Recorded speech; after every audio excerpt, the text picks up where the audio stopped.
Testing, testing, 1, 2. Looks like everything's working.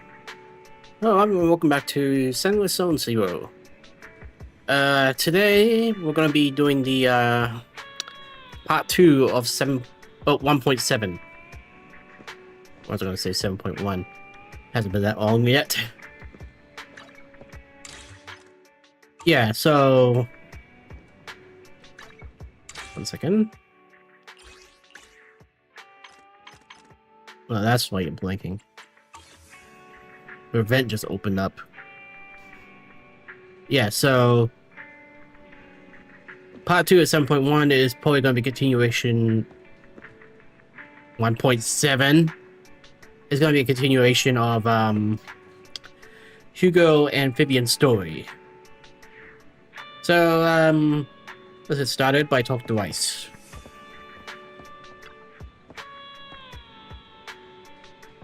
Vivian sent a message.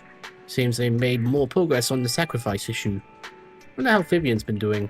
After Hugo passed, she's been busy managing Mockingbird.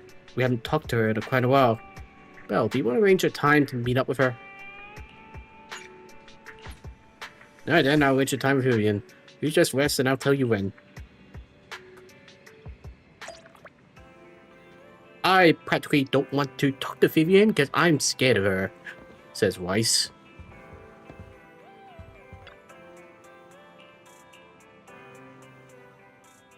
You originally planned to watch some videotapes and rest on the sofa, but you end up falling asleep instead, until you hear something nearby.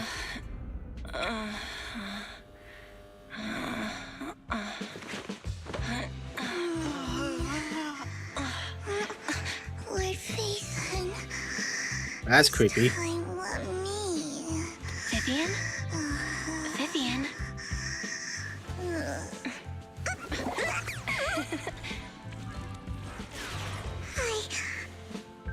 I didn't disturb your sleep, did I? You certainly did.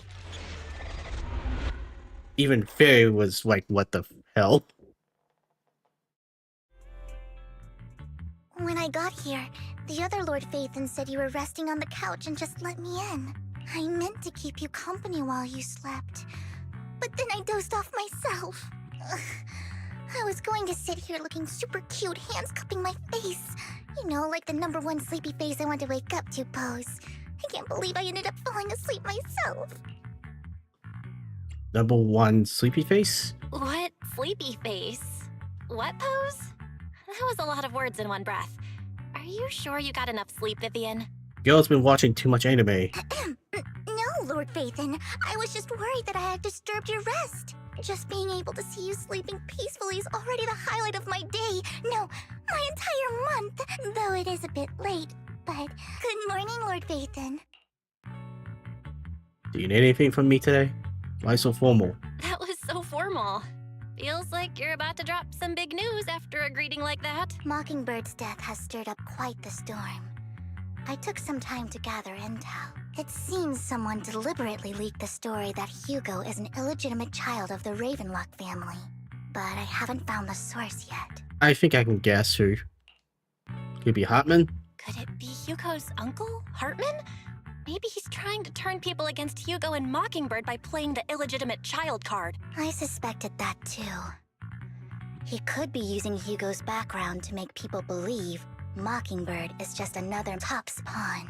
To the upper class, Mockingbird may be insignificant, but it has a loyal following among regular folks. But after some digging, I was surprised to find that the public isn't turning on Hugo.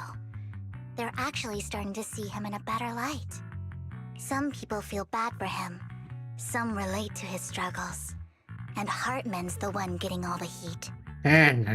Public outcry against Hartman is growing, with many believing he murdered Hugo for his own selfish gain. Tops is hosting an industry summit this week, a responsibility usually handled by the Ravenlocks.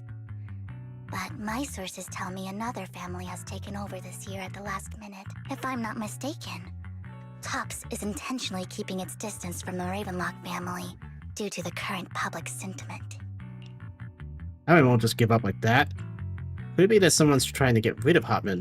Is someone trying to take advantage of this to get rid of both Hartman and the Ravenlocks? I think Hartman knows this too, which is why he's completely vanished.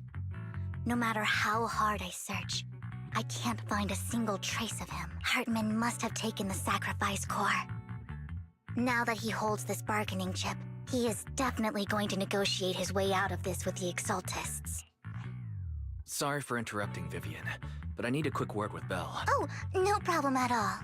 I'm sure you have important faith in matters to discuss. Take your time. I'll just be waiting outside. We can't make our guest wait outside. Belle and I will step out instead. Oh, don't mind me, Lord Phaethon. I wanted to browse the videotapes anyway. I'll be right here. Just let me know when you're done. Belle, Lycon's outside the video store. He knows Vivian is with us, so he's hesitant about coming in. Oh, well, this is awkward. He's stressing over what he did to Hugo in front of Vivian, but he really needs to talk to us. Maybe you should go speak with him first. Jeez, are you trying to lay everything on me? I'll go talk to him. I'll go talk to Lycon. Honestly, neither he nor Vivian is at fault.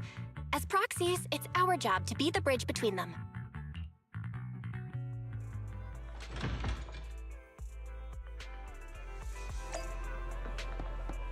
Hey, Lycon. Good morning, Master Proxy. Good morning. Good morning, Lycon. Wise mentioned you wanted to talk to us and Vivian about something? Yes, it's an urgent request from the mayor, one that directly affects New Eridu's safety. However, before we get into the details, as a former member of Mockingbird, I'm concerned about Miss Vivian. Hugo made many mistakes and betrayed the principles of Mockingbird, but I'm certain he didn't intend to put Miss Vivian or you in danger. I don't know Miss Vivian very well, and I was the one who took her companion's life. I might not be the right person to comfort her, but I hope she doesn't regret the choices she made, or lose faith in the path she chose. You know what you should do? You should hire her. Put her in a maid outfit and all that. She'll be perfect. Vivian looks perfectly normal today. Vivian is upset. Vivian's doing just fine. She's actually been gathering intel and has a clear understanding of where things are headed. She might be tougher than you think. If you're really concerned, why not just talk to her directly? If you'd like to apologize, it should be face to face, right? That's reassuring to hear. I trust your judgment. You've always had a sharp eye for people. Would you mind coming in with me? I'd like to apologize to Miss Vivian in person. No problem. But I'll be staying neutral. Everyone has their own stance on this, and I get where both of you are coming from. As a proxy, I'm just here to make sure you have an open conversation. I'm not taking sides. I respect that. Thank you. You return to the field store of Lycon. Vivian doesn't seem to have much of a reaction to Lycon's arrival. Miss Vivian, I'm very sorry about Hugo. You don't have to explain anything. I'm also part of Mockingbird. Mockingbird stands on more than just gain, so it won't fall when fortunes shift. Hugo had his fixations and ambitions. I also have things I must see through.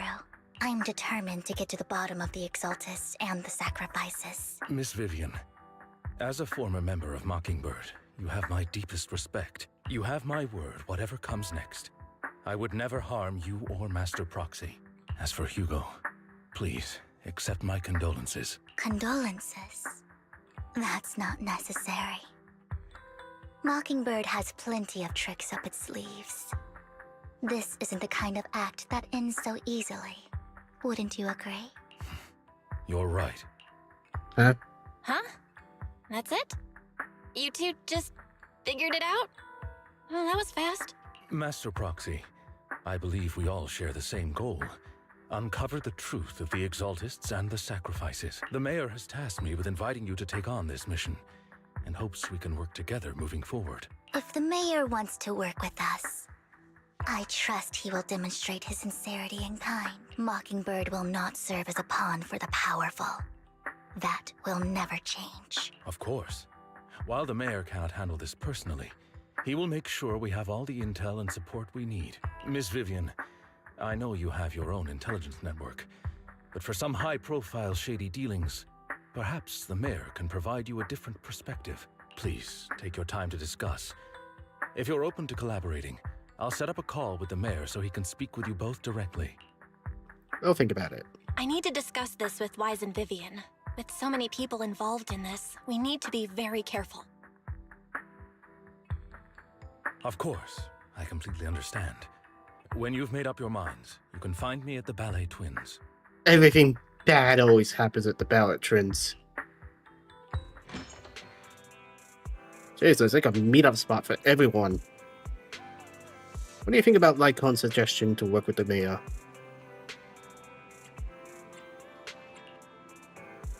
You mean to say the mayor may not have told us everything he knows about a teacher? True, the only way to gain more information is to work with him. Mockingbird has always gone against authority. Wouldn't it be against your values to work with the mayor? Mockingbird is just about going against authority. Mockingbird hopes that all people can be given equal opportunities and treatment.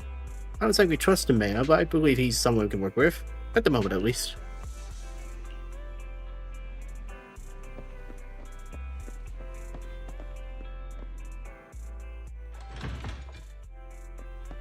Alright, let's go to the Ballot Trends.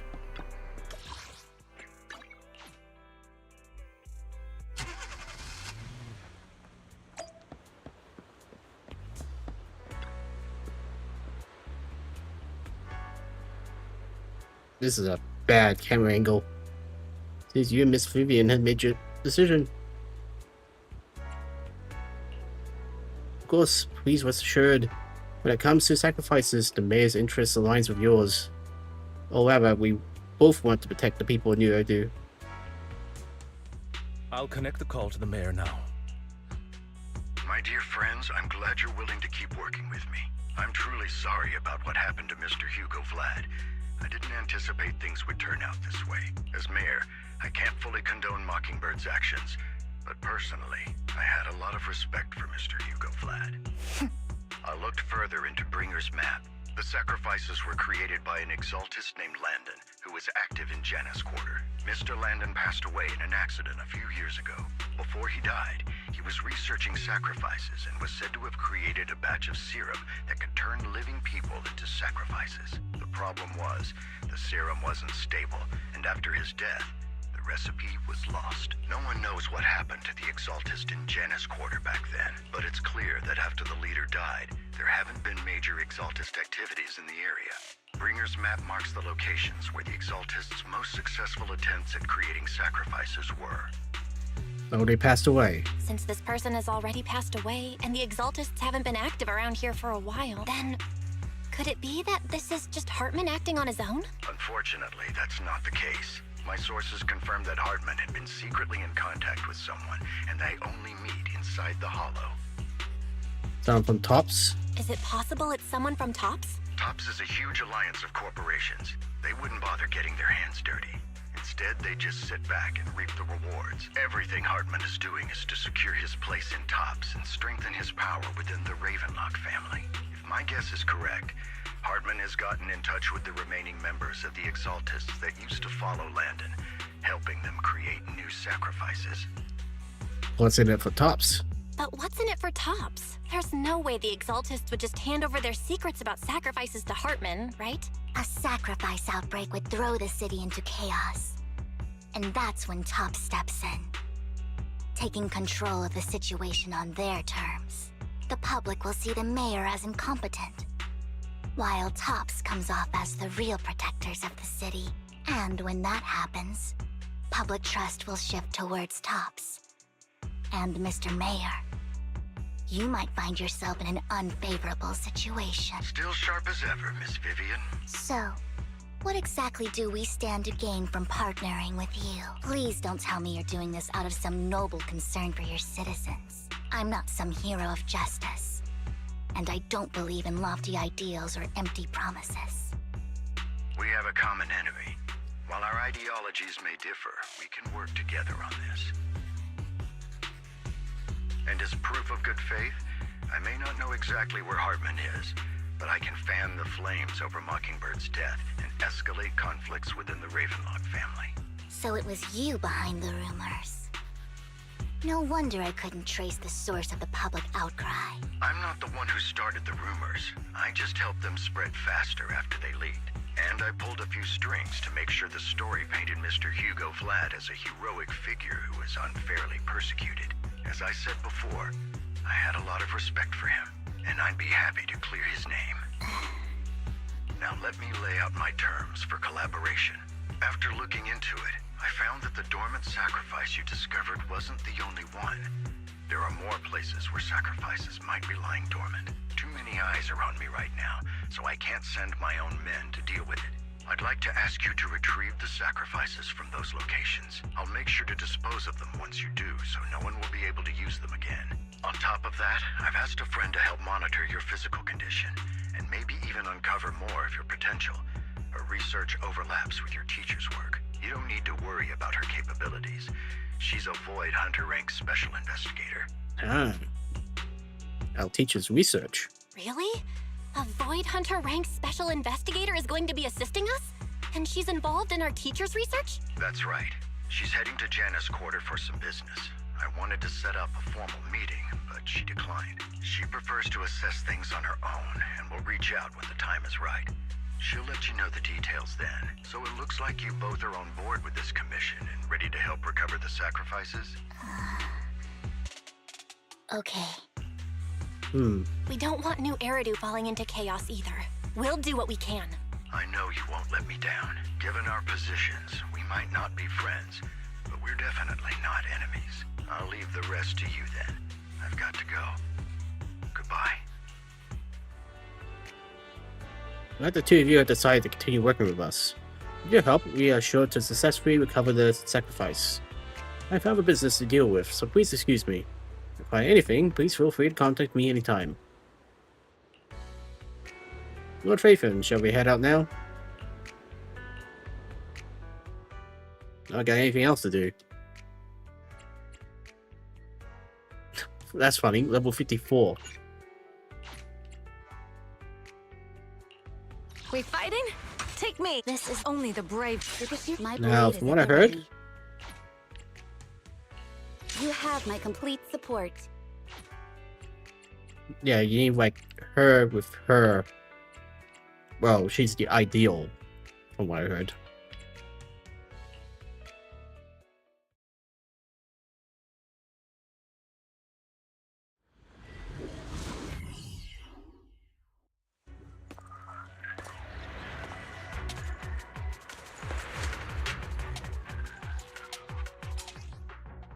Nothing good ever happens in Lord the Faithful, Twin Tower. Thank you for trusting Mockingbird and me.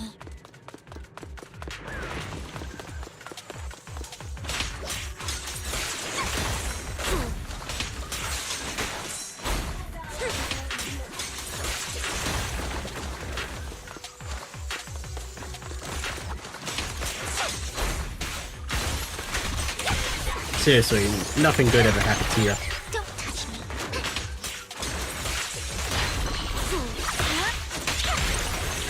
The way is perfect. Roger.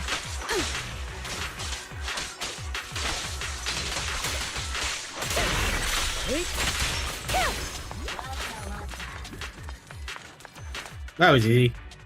Has someone already taken the dormant sacrifice from here? Or did the Exaltus decide to relocate it? No. If these dormant sacrifices aren't handled carefully, they could awaken and turn against anyone nearby. She wouldn't risk moving them unless it was absolutely necessary. Did she realize the mayor was looking into this? Just as Vivian was talking to herself, you hear another voice of someone debating. You don't know who it is, so you pull her aside to listen.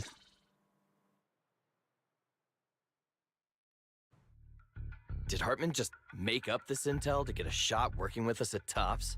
I've been walking around forever and haven't found a thing. The Ravenlocks have always been a shady bunch. No surprise they've gone downhill over the years. I heard they were pretty loaded back in the day. What kind of business did they run?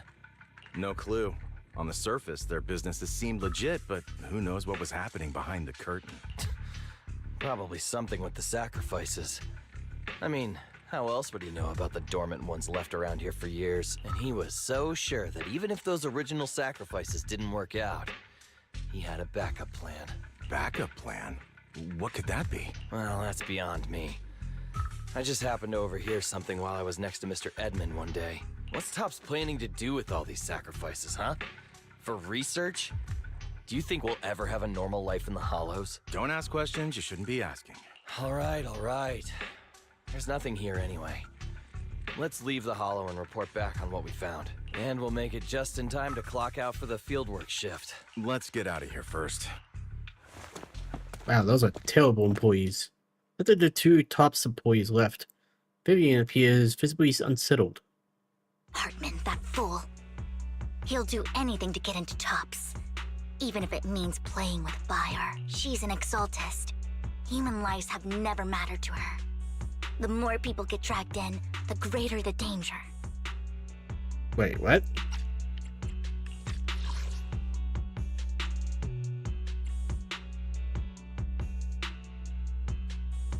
Yeah, she's talking about a woman, which is kind of weird. This Hartman's a guy.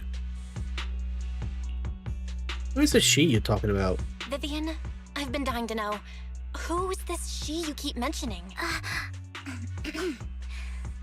I apologize for losing my composure. Please don't mind me. The she I'm referring to is with the Exaltists. Someone I have a history with. That's why the moment I heard about the sacrifices, I felt compelled to uncover the truth. I never meant to hide anything from you. It's just that, for me, the Exaltists bring back painful memories. And I'm not ready to face them yet. So, Lord Phaethon, please give me a little more time. Once I've gathered my thoughts, I promise I'll tell you everything.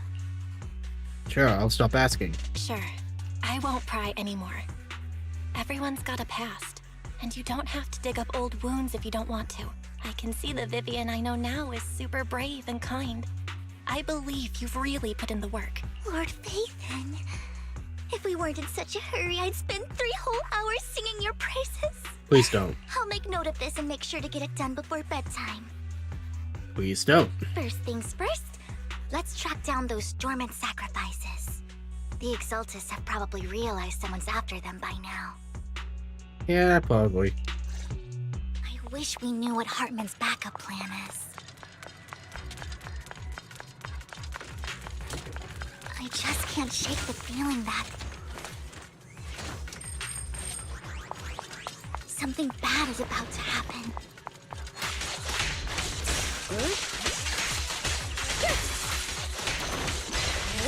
Resistance is futile. Dormant sacrifices gone too. Who could it be? And how did they know the locations of dormant sacrifices? We'll check the next location. Hope this doesn't become a nightmare for you ever do. Hugo may have done terrible things, but he had his reasons. Mockingbird might be seen as the bad guys by a lot of people, but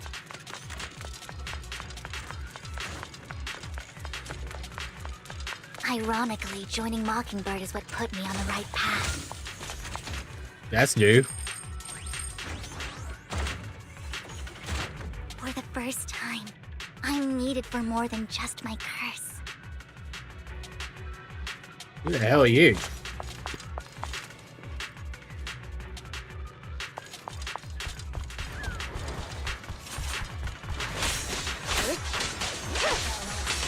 Allow me?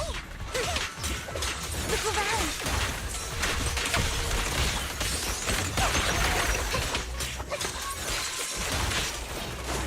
Better not get my tracks dirty.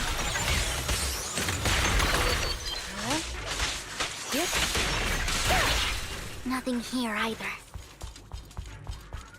Are we too late?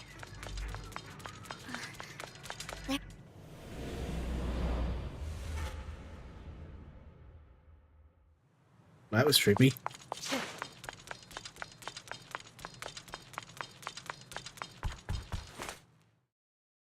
I knew it was you, Vivian.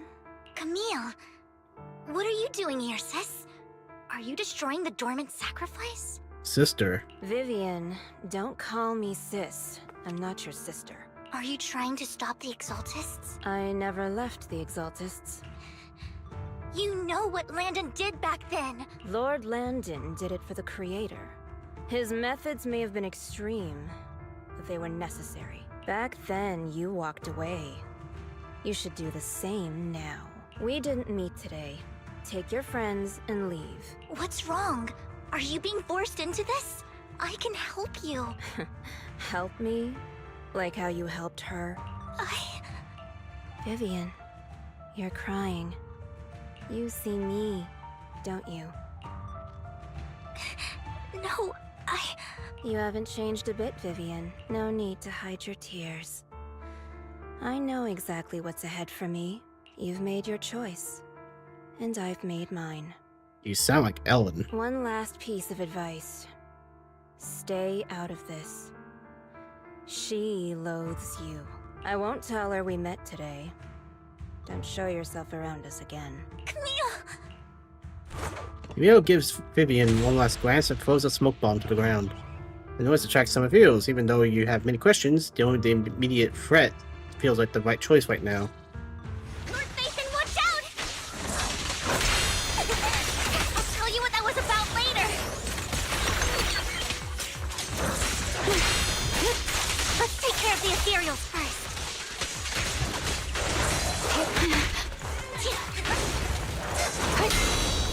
Surrender.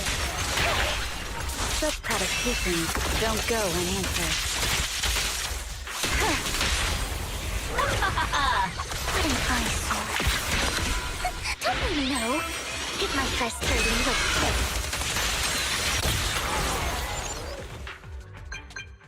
After finding off the fields, you search for a long time, but don't find any dormant sacrifices.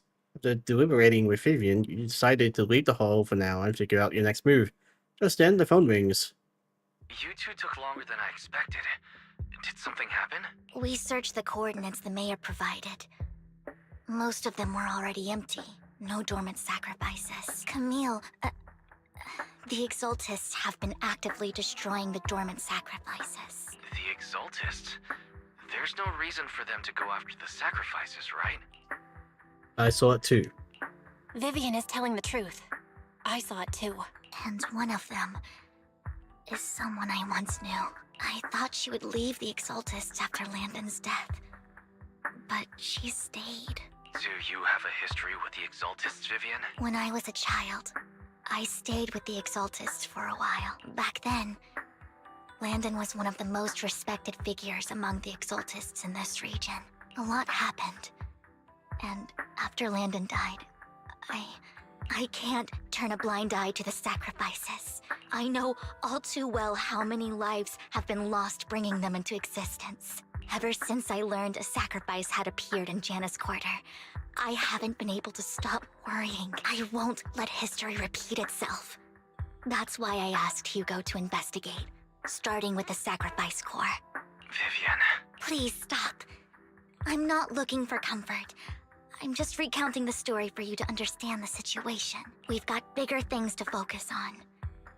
But when I do need comforting, I'll come straight to you. I hope you'll make time for me, Lord Phaethon. Just so you know, I'm not the easiest to console. I hope you're not treating this like a thing. No worries. I'll totally have your back until you're feeling better. Okay. Back to the matter at hand. That conversation between those two TOPS employees back in the hollow is still bothering me. They said Hartman had a backup plan. And that got me thinking about some news that was quietly swept under the rug. Lately, there have been mining accidents in Ravenlock-controlled areas. Many workers have died. The families were paid off with huge settlements, way more than usual. No protests, no controversy, and the issue was buried. Huh.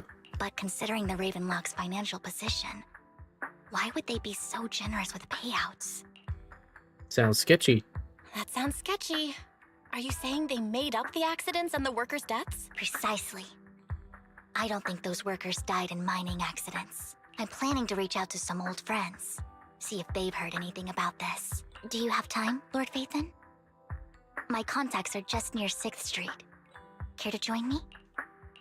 I'm in. Let's go together.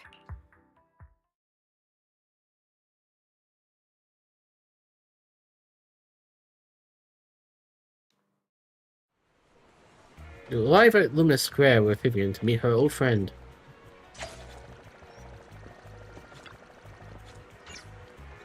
Lord Vivian, let's head out as soon as you're ready. An old friend of mine said she has some new intel.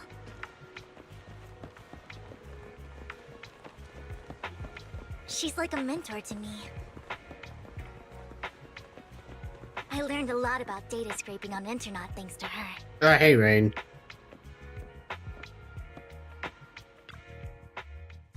Rain! Long time no see. Yeah, it's been a while.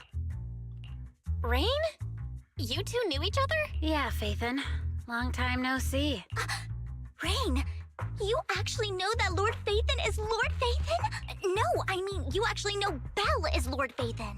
That's not better. I didn't know right away. One time, I needed a favor from Nicole. I only found out after meeting them. Damn it, Nicole. I mean, who would expect a legendary proxy to be running a video store for a living? Oh, by the way, your idol... Rain! Let's not bring up old stuff. Lord Faithin wouldn't be interested in that. Why are you all tense? Right! Lord Faithin lives on 6th Street too, and might know your idol. This is like the worst kept secret ever. Remember when you traced that post on Internet to 6th Street and actually went to check it out? And you came back all bummed, spouting nonsense. Like there was only a black cat at the location, and maybe your idol is actually a talking cat. Or something like that. I think I know the black cat. I know that black cat. I'm always sneaking its snacks. Lord Faithin, please, let's drop this topic. Come on, Vivian. It's been years, and you still won't say who your idol is. If you'd just let me, I'd have tracked them down ages ago. I get it. You want to find the person who's important to you on your own. But you've tried so hard already. It's okay to lean on me a little, you know. I'm sure your idol won't hold it against you. I shouldn't have come to see you. Huh? What's wrong? Hey, Rain. Vivian said you might have some new intel. So let's get to the important stuff first. All right, let's get down to business.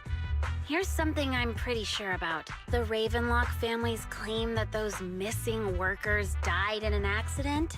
Don't buy it. The last signal from those workers was near the Hollow. Then communication went dark. I think they were taken into the Hollow. And yesterday, I picked up that the Ravenlock family secretly hired some people to search the Hollow's perimeter. I caught a weird distress signal from someone and managed to track down the source. When I tried to reach out, the signal cut out completely. The last trace of the signal was near Lumina Square. Finding someone in real life isn't really my thing. So that's where you come in. Any more leads? Okay, we'll check things out. You just said this is something you're sure of. Do you have anything you're unsure about? I dug up some info online, and one thing stood out. A few days ago, there were some creepy sounds coming from an abandoned warehouse by the port. The place was locked up, so no one could see what was happening inside. You mean that one building? Not sure if it's related to your search. If you don't find anything useful around here, it might be worth checking out. Well, that's all I have for you. Thank you, Rain. Don't get all emotional on me now.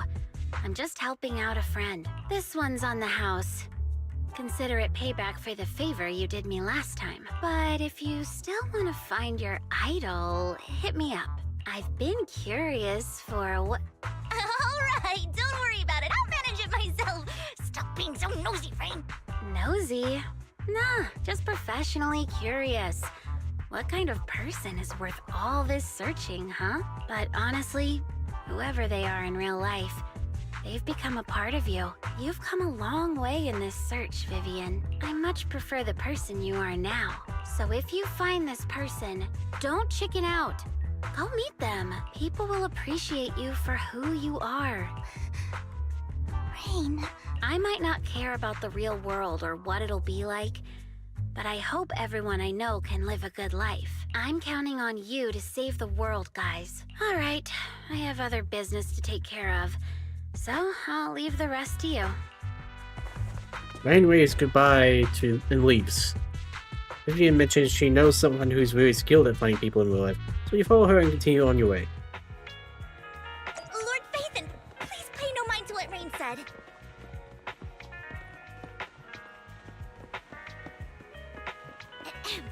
That big guy's up ahead. Let's hurry. Big guy? Oh, of course.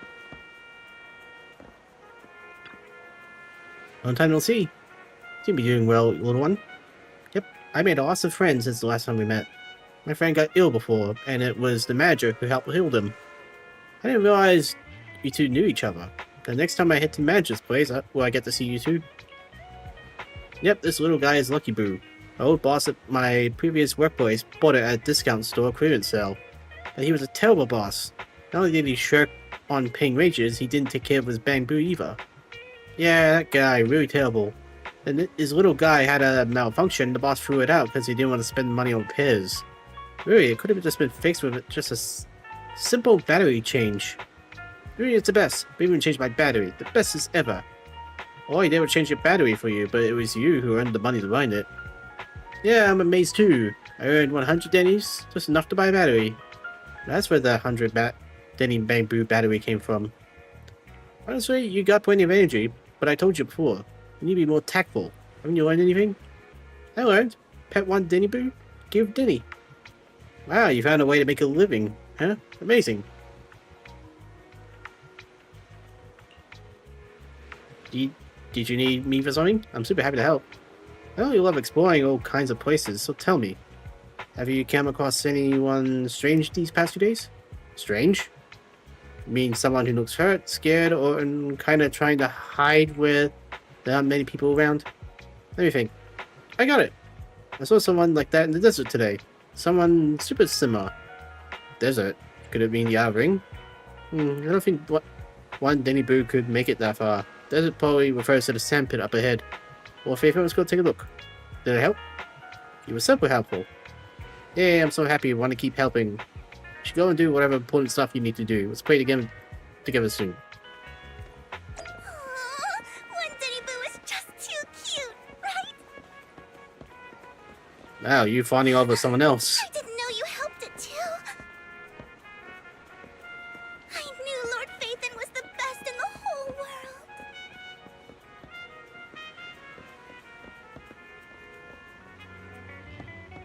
What's up with you? So these are the person Rain and one Denny Boob were talking about. Lord Phaethon, please stand back. That'd be stunning if you end up doing something extreme, considering his current mental state. I'm afraid he might hurt you. I'll try talking to him and see what's going on. Vivian walks forward and taps the cowering man on the shoulder. Don't take me back, please. I was wrong. I know I messed up. I don't want your money anymore. Please, no. Calm down. Who are you? I won't say anything. Just let me go. I don't know anything. I swear, I know nothing. We are not PubSec, the HIA, or the Ravenlock family. We won't force you into anything. There's no need to be afraid. What do you want from me then? We simply want to know where the Ravenlock family took you and what they made you do. I can't say. I can't tell you. I have a family. They'll hurt them. You never saw me. Please, just stop asking. Don't you wish to see your family? I don't deserve to see them. It's my fault. I was greedy. I did this to myself. But your family must miss you dearly. I'm sure they won't blame you. No, it's my fault. It's all on me. I don't want to drag them into this. If the whole ship is sinking, no one on board can escape. I'm just a nobody. And right now, there's nothing I can do to change anything. If you care about your family and friends, now is your chance to stop the disaster before it's too late. Even a butterfly flapping its wings can send a tsunami surging across the ocean. No one knows how this will turn out, but if you do nothing now, the only thing waiting for you at the end will be regret. We're not here to turn you in, and we won't force you to confront them. You'll be safe with us. I'll help you return to your family. But you must tell us precisely what happened. Hartman offered a huge amount of money, looking for workers to go into the hollow to guard something. The money was way too good. We all kind of figured something wasn't right. I thought it was just smuggling or guarding some kind of illegal ether resources, so I signed up. After we sent in our applications, Hartman's men took us into the hollow. The first place we went, there was a strange box. When we got there, they handed us some pills, saying they'd improve our aptitude for ether, for us to last longer in the hollow. But after I took them, everything went fuzzy. Something was definitely off about those pills. When I woke up, I saw my coworkers dead in front of me. And there was blood all over my hands. They said something about me being a good experiment, moved me somewhere else, and locked me up. They wanted to inject me with something. I got scared and didn't know what was gonna happen. But then a blonde guy found me, gave me a carrot, and let me go. So I escaped. I didn't want to kill anyone. I don't know. Well, that sounds like Hugo. It wasn't your fault that your coworkers died. You were just a tool in their hands. Do you remember the place they first took you? Do you know what was in that box? I only remember the first place was like a rooftop. I think it was on top of a tall building. What exactly was in that box? I can't remember. I'm not lying. Those pills they gave us, they make you hallucinate. I took just one and my mind felt like it wasn't my own. My memories turned into a blur. I'm telling the truth. I'm not trying to run from my mistakes. I just really can't remember what happened. I know you're not lying. We'll arrange for your protection. You can rest easy and recover, and your family won't be dragged into this. Once this is all over, you will be able to reunite with them. You and Vivian contact Lycon. The mayor, representing Victoria Housekeeping, agrees to protect the worker and will keep his identity confidential. Soon Rena arrives and takes the man away, mentioning that the mayor will confirm the location based on the description. You're remarkably calm. I've been meaning to say this for a while, Vivian. You're just so calm and decisive when things get tough. Totally different from the impression you gave me at first. Actually, I wasn't always like this. I used to run away when things got tough. There was even a point where I just wanted to disappear. As if my very existence was the source of suffering. I wondered. Perhaps leaving it all behind could put an end to the pain. That's kind of hard to imagine. Whoa. It's hard to imagine you like that. I mean, you had this super intimidating vibe when we first met. Well, I was on a mission at the auction when we first met. And just as Rain said, I've come a long way from who I used to be. Speaking of Rain. Speaking of Rain, it's still wild to me. I never thought you and I would have mutual friends. And you even know one Denny Boo. Can you believe we might have passed each other so many times without even realizing it? Enough about me. Tell me more about you, Lord Phaethon. Where have you been? And what have you experienced? Looking back, I feel like I've been through a lot lately. My brother and I even lost our Phaethon account. Oh, everything started when the Cunning Hares took something from the Red Fang gang. As you walk along the river by Luminous Square with Vivian, you start to sharing your stories. Although she wasn't part of them, she's been to the places where they took place. She's been to the chaotic hollow of the Camilla Golden Week. She has her favorite sandwich at Cheesetopia. And she's even received a star sticker from Officer Mew Mew for rescuing Bamboo. You're amazed at the coincidences of the life in New Eridu and how your paths crossed so many times without you realizing it. With a long chat, it's time for a meal. I remember it should be around here. That store's been sitting in my favorites for ages.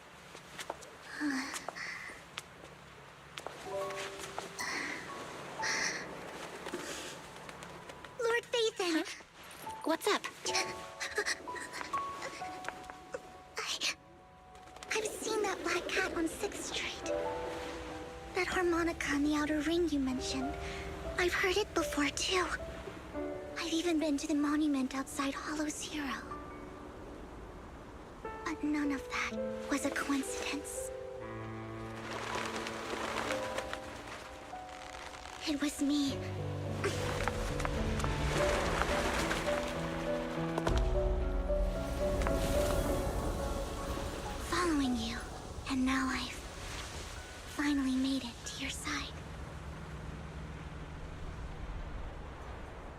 Ever since I was little, I had been seen as the bringer of bad fortune. Well, that was a double jig.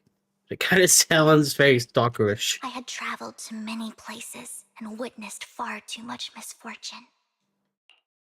Every tear I shed brought disaster. I've heard too many curses to count. I loathed my tears as much as I despised my own existence. Wherever I stayed, tragedy followed. I had roamed too many places, and each time, it ended the same way. I didn't know where I could go anymore. One night, I stumbled upon a post discussing me, whether they knew me or not. Everyone seemed convinced that I was the source of the curse. Some mocked me with cruel intent. Some wished I would vanish, and others speculated maliciously. It really seemed that my very existence was a disaster. In that moment, as darkness enveloped the city, I saw lights flickering to life all around New Eridu. So many lights. And not knowing where to go, I thought, if only I could disappear into those lights. I made up my mind. And right then, my phone rang. I decided to take one last look. I wanted to know who left me my final message from this world. It was you, Lord Vathan. Me? Wait, really? Me? Yes. And I checked with the other Lord Vathan. You were the one using the account at that time, but I know you probably don't remember it. After all, it was just an ordinary day, with an ordinary post and meaningless comments online. But for me, it was the night I finally realized where I could go. I wanted to walk the paths you had walked, see the sights you had seen. And then, one day, share it all with you, face to face. What exactly did the comment say? What did I even say in that comment? I can't remember off the top of my head. Well, you'll have to figure it out for yourself. I'm not telling you. Huh? No! So, Lord Vathan, thank you. Not only for that comment you made that day, which was a silver lining for me, but also for giving me the courage to become who I am today. The Vivian standing right in front of you now, Lord Vathan. I truly like who I've become. The wind skims across the surface of the water, lifting Vivian's hair and brushing it against her cheek. The lights reflected in her eyes dance and flicker, as if eager to share the stories of the past. Both the good and the bad, the happy and the sad. Emotions intertwine with the narratives, and you feel as though you're witnessing the path she has traveled. Lycon just sent a message. There's an update. Oh, is that so? Let's head back to the video store and go over the details together. At least tell me your account name, that way I can look up the message. I mean, it can't be that hard to filter.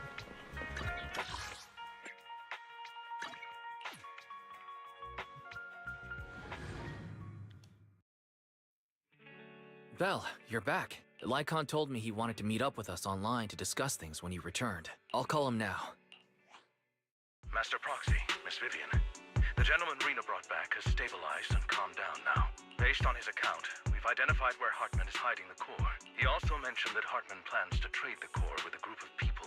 We suspect that this group consists of members from the Exaltists. I knew it. Now that we have the location, it would be splendid if we could seize the sacrifice core before they do. Precisely. We hope you can head to the location as soon as possible to secure the sacrifice core. Leave it to us. We've got this. I have other matters to attend to, so I'll leave the retrieval of the sacrifice core in your capable hands. The mayor's friend that he mentioned before will also be assisting you this time. The target coordinates have been shared with her, and she'll meet you there. Please ensure your safety, and I wish you all the best. Well, Faithan, let's head out as soon as you're ready. We must attain the sacrifice core before Hartman does. We fighting? Take me! You have my complete support.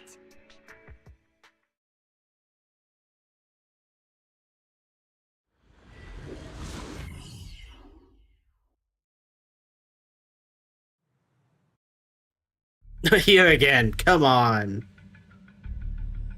Where's the sacrifice core? Camille, you really think I'd stroll around with something this important? Into a haunted twin towers where the twin holes boss might appear? Yeah, I would not even use this as a hideout. This is ridiculous. Plus, even though the Ravenlocks and the Exaltus have been working together for ages, I've hardly even met Lady Dina. I'm the one offering the sacrifice core here. I'm curious what Lady Dina's got lined up for me in return? I'm just here to verify that the core you mentioned is real. Once that's sorted, Lady Dina will give you a proper response. Our partnership isn't just talk. We need to be sure you have what we need before moving forward. Sure thing. I'll take you to where I keep the core. Once you verify it's legit, have Lady Dina come over. We'll lay everything on the table face to face. All right, lead the way. It seems Hartman is trying to bargain for more. What a greedy and insatiable man. It's just that... why would they only send Camille for something as important as the sacrifice core? And I can't shake the feeling that Camille doesn't want Hartman and Dina to meet. Why is that? Who's Dina? Who's this Dina he just mentioned? Is she the leader of the Exaltists? Kind of. Lord Vathan, I really think we should hurry. We must get to where Hartman keeps the core before anyone else does. I planned the route already. I've got a shortcut planned, but there are gonna be ethereals along the way. I'll let you handle them, Vivian. Oh, thanks a lot. Don't worry, Lord Vathan. You are in capable hands. I'll ensure your safety. I think this is what people worried about. Belle's now active in the Hollows. Well, Belle and Weiss. But Euros is now redundant. It's not necessary. Kind of weird. I'd rather be playing as Euros, to be honest. Could make fun platforming situations. Ethereal! Stay away from Lord Vathan!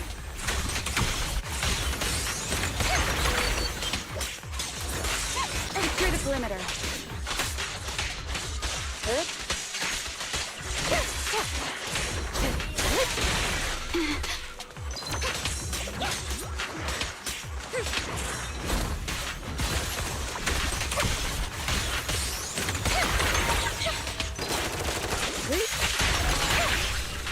Wait. I was gonna say, who's shooting? Looks like Hartman's trying to negotiate for more leverage.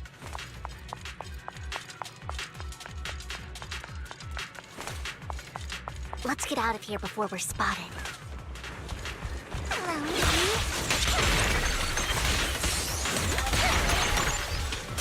Roger. Wow, you suck. You threw that attack at yourself. Resistance is futile. Let's keep moving, Lord Vathan.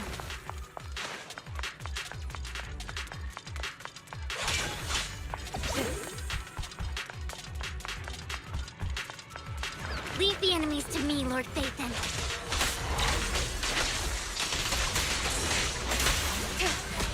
Leave it to me.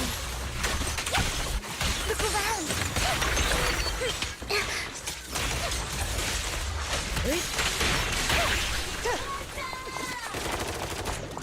Ah, you want the machine gun.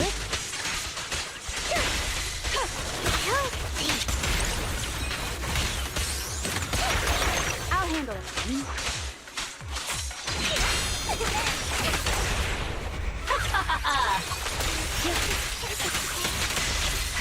Surrender. They're still over there. Looks like they're arguing.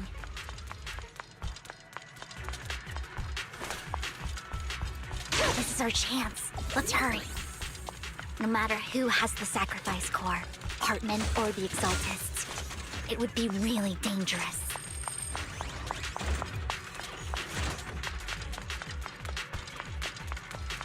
Our best move is to seize it before they do and destroy it.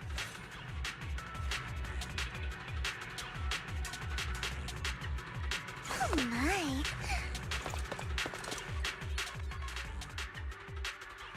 Hand over what's in the box. Huh. Or we do this the hard way. I'm not expected to be on the roof. You sure talk big, little girl. Let's see if you can get past me first. Resistance, let's hurry and secure the sacrifice core.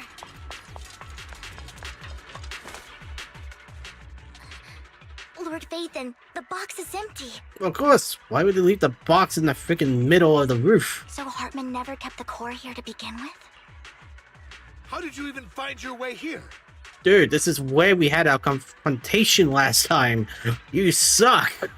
Where's the core in the box? What did you do with it? You call this keeping the sacrifice core safe? This is everyone stands confronting each other. A voice comes from behind.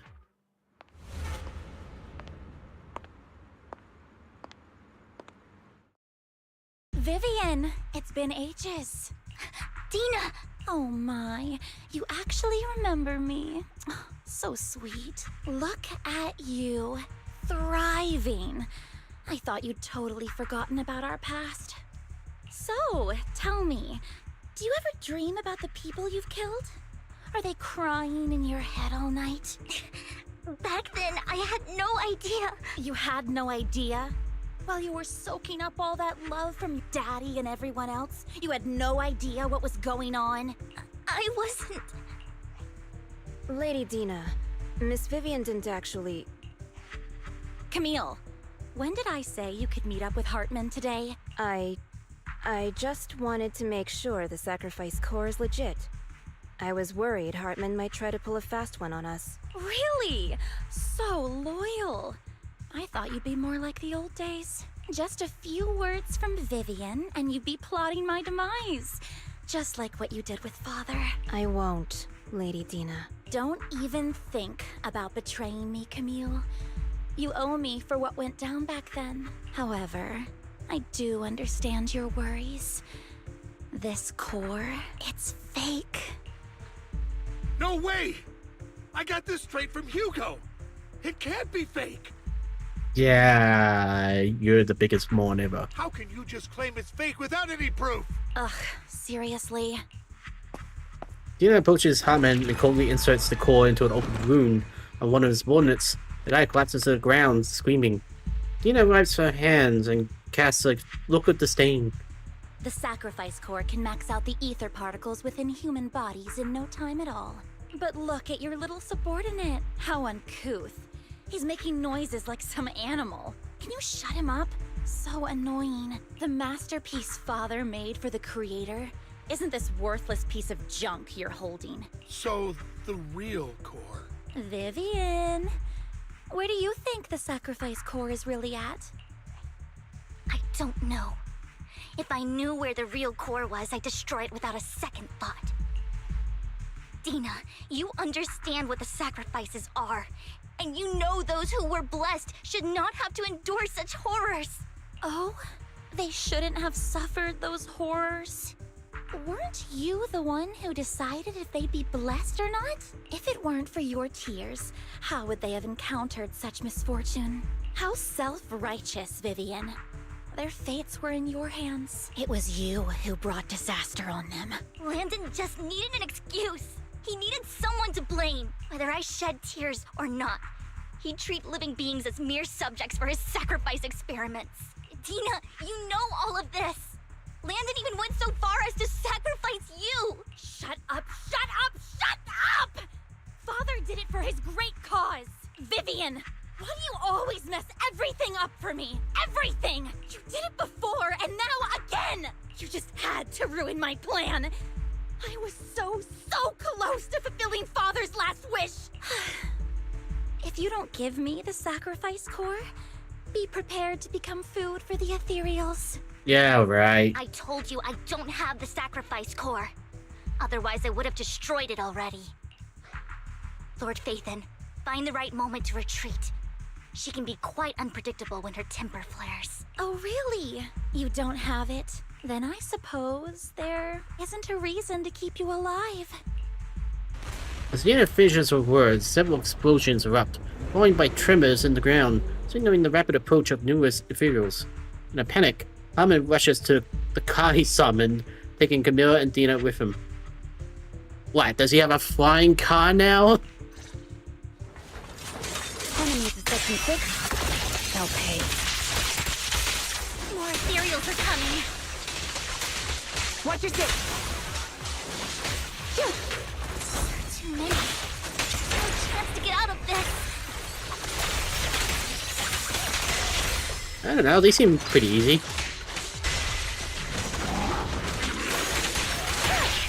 Who dares get between me and Lord Fate? Flames below the dip.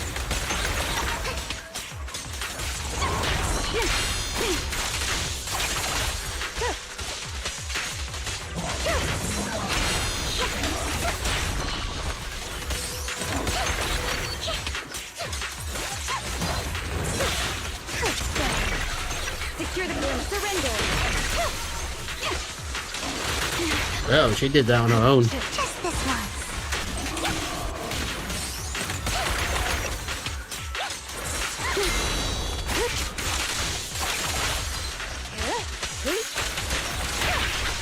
Such provocations don't go unanswered.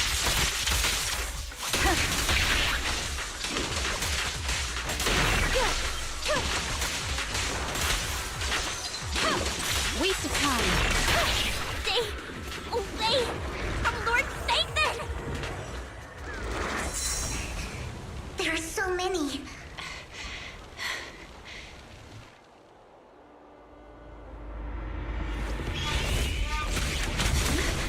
It's ink.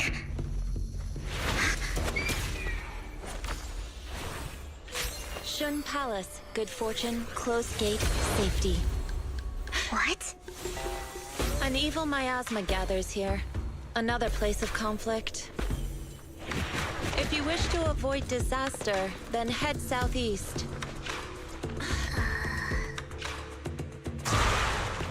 Now! Thank you.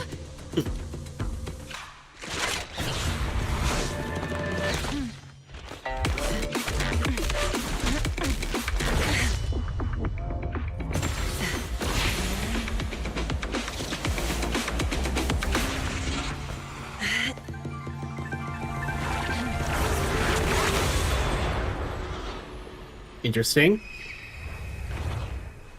Like a trap master kind of deal. Finally, peace and quiet. You must be Belle, right? And hello to you too, gorgeous. Mayflower mentioned a special partner might need my help. You are... Can I ask, who are you? I'm the 13th generation master of Yunque Summit.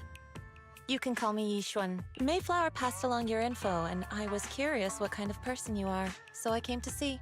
At first, I thought it might be a hassle, but your energy feels really calming. Quite nice, actually. Thank you. Oh, so you're the investigator the mayor talked about. Yes. He also asked me to be your temporary teacher and offer you a bit of guidance. Guidance? Guidance? What exactly does that mean? Unfortunately, this isn't the right time or place to talk. I have some investigation work to catch up on, and it seems you've got quite a lot on your hands, so let's part ways for now. I'll find a good time to visit you soon. Nishan leaves after saying this, while Vivian appears lost in thought, looking distracted. I'm so sorry, Lord Vathan. I'm just not feeling very well. I think I'll head back for now. I'll investigate the sacrifice core and reach out once I find something. Let's leave the hole first. You definitely need some rest. Let's get out of the hollow.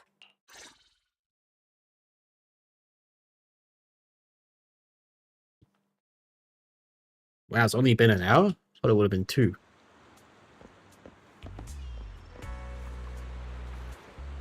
I'm still here. Lord Vathan, are you going to rest now? Are you feeling down? I'm not in a hurry to get back. You've been kind of off since we got out, and it's got me worried. Wanna talk? I'm here to listen. If something's bugging you, just spill it if you want to. I'm a pretty good listener, you know. I didn't mean to keep my past from you, Lord Phaethon. When I was little, people thought I brought misfortune. So no matter where I went, no one wanted me around for long. Then, one day, Landon adopted me and brought me to the Exaltists. There, I met Dina, who was so kind to me, treating me like a dear sister. She told me her father, Landon, was a great man who'd one day make everyone stop fearing the Hollows, so all life could live freely inside and outside of them. Big dream. Probably, horrible outcome, though. Dina helped Landon pick people for the blessing, and everyone in the Exaltists respected her greatly. Those who received the blessing would have a better ether aptitude, allowing them to enter the Hollow freely without fear of sudden disaster. Back then, Dina would chat with me every day, always about the Exaltists and her father.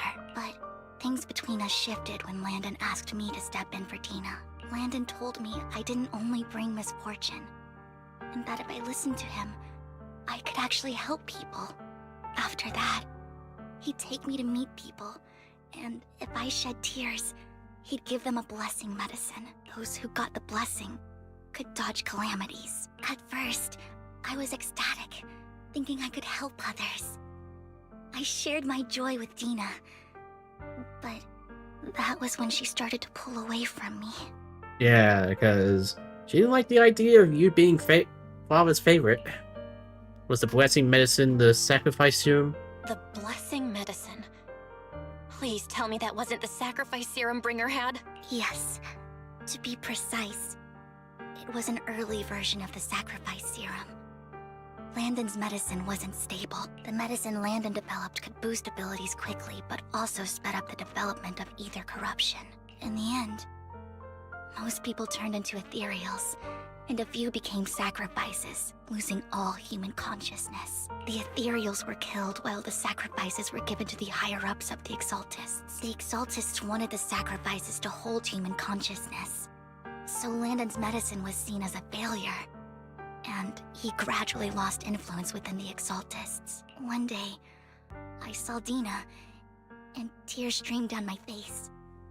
In a bid to save his reputation, Landon decided to let his own daughter receive the blessing. I had always thought that getting the blessing was a good thing, until I saw terror in Dina's eyes that day. That evening, I broke Landon's rules for the first time, and followed him out of the Exaltist's residence. I trailed him to the Hollow, where I witnessed someone who had been blessed becoming corrupted. In the end, that person became an ethereal. Alright, so clearly someone actually has the ability to bless people with... well, to bless people, essentially. But this guy is not that one. Then, without hesitation, Landon killed him.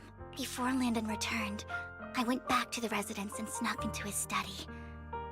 And there, I uncovered the truths I just told you. And just a few days later, it was time for Dina to be blessed. I wanted to save her and stop anyone else from getting deceived. So, that day, I told everyone present that Landon should be the one to receive the blessing, not Dina. At first, Landon argued, and no one believed me. But, in front of them all, I looked at him and let my tears fall. He starts to recount what happened that day. Lord Landon, please accept the blessing. Vivian, you... Why won't you accept the blessing? Were you lying to us? Ungrateful fools! You have no use anymore!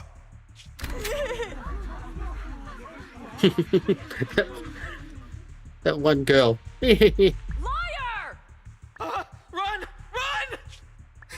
Dina! Dina, wake up! We have to go! Vivian? What's happening? Listen to me! Lord Landon's so-called blessing isn't...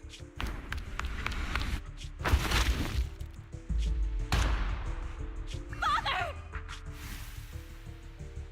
Oh, he had it coming. No, I was just... Mom! nothing to do with us. This is just what happens when you don't accept the blessing. Vivian, was this you? Dina, I just didn't want you to accept the blessing. Everyone who does ends up... I just don't want to lose my father. You knew? If you knew what he's done, you... He's my father. He's all I have. Stop being self-righteous, Vivian. You only ever bring misfortune. Shut up, you stupid girl. Voice trembles as she shares her past stories. I thought once Landon was gone, Dina would leave the Exaltus. I never expected her to continue his research, or that Camille would stay. Camille lost her entire family in a hollow disaster, so she's always supported the Exaltists. She's not a bad person. She's just someone searching for hope.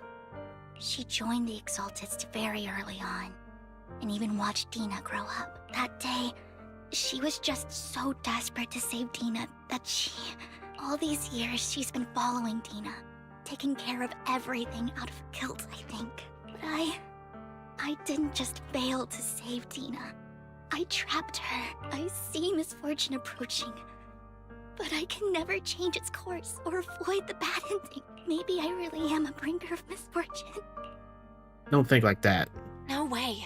You're not the one bringing bad luck. Whatever went down with the Exaltists, Landon used you. As for Dina and Camille, they know the truth, and they just made their choices. The hollows and the disasters they caused took more than just their loved ones. But not all survivors cling to obsession and hatred like they do. Lord Phaethon. You need to believe in yourself. You need to believe in yourself. You're currently resolving the sacrifice crisis with your own effort. I remember you saying you really like yourself now. So what's changed? Yes, that'll always be true. Thank you for listening to my story today. Years have gone by, but I've never had the courage to face all this. Maybe Dina and I were meant to meet today, so I could finally spill it all out. It lightens my heart a little, Lord Phaethon. You truly are a wonderful listener. Just come to me whenever you need. Whenever you're feeling down, don't hesitate to come to me. I will. It's been such a long day. You must be exhausted. I'll track down the location of the sacrifice core and let you know what I find. Good night, Lord Phaethon. After being thrown out to Vivian, you head back to the video store. You see the collectible she gifted you on the table, and it stirs a flood of memories. You've been through so much lately. You hope the sacrifice crisis can be resolved smoothly, pondering the whereabouts of the real sacrifice core. Weariness sets in, and before you know it, you drift off to sleep. When you wake, it's almost noon. Well, Vivian was in the store just now, but you weren't here. It was about the sacrifice core. The first time the sacrifice core appeared at that auction, so she decided to try and find the security footage from after that day. It's possible more happened afterwards and we're just simply unaware of it. We can get the footage and gain more new clues. So if you have time, head to Lumina Gallia and meet up with Vivian.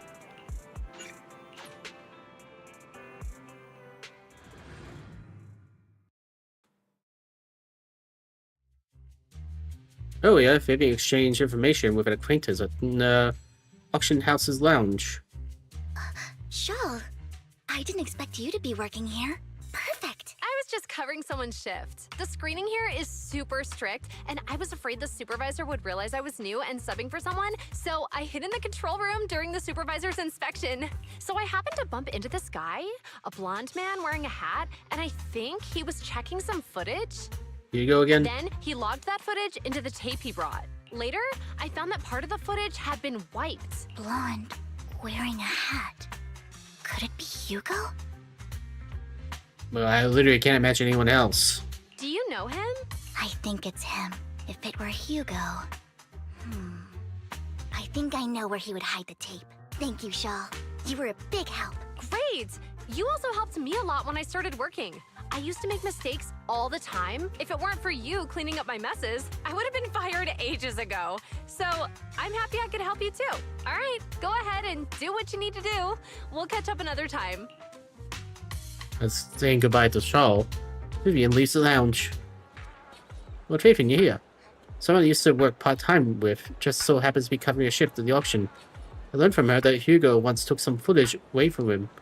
I think Hugo was planning something, so he hid the security footage. But once I know when Hugo came here, I should be able to guess where he put the videotape. We are Mockingbird, after all. It shouldn't be surprising we have subtle ways of communicating information, shouldn't it? Once on a mission, we couldn't use communicators. So Hugo trained a few birds, put trackers on so we can communicate. After that mission ended, we let it roam free. But I just checked the trackers, and one of those birds flew near the auction venue on the day Hugo took the footage. It still flies around here from time to time. That tracker only gears a broad area, but I believe this might be something Hugo left for us to find. If I'm not mistaken, the videotape is hidden wherever the bird is. Okay, we're sure which bird Hugo used at the time.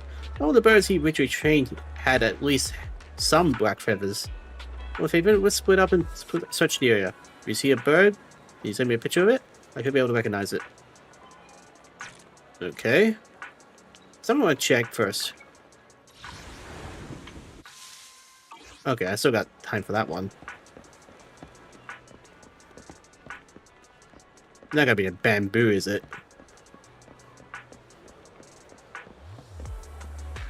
Let's take a photo of the bamboo just to be a troll.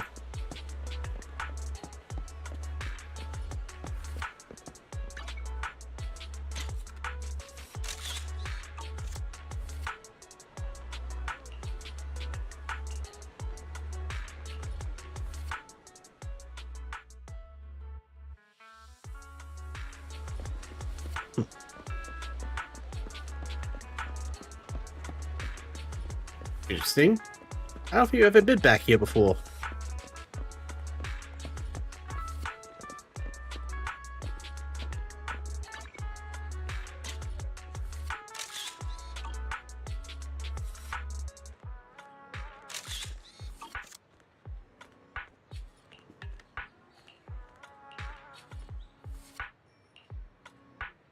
That's the one.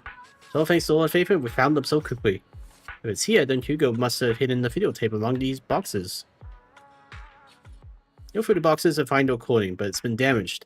After discussing with Vivian, you decide to head back to the field store together to repair it, and check the contents before making your next move.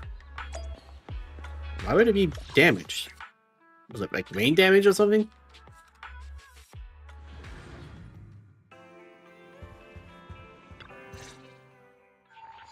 Harry repairs the videotape and you watch the recording.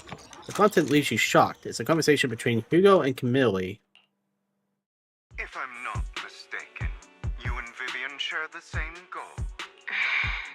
Silence is no good for negotiation.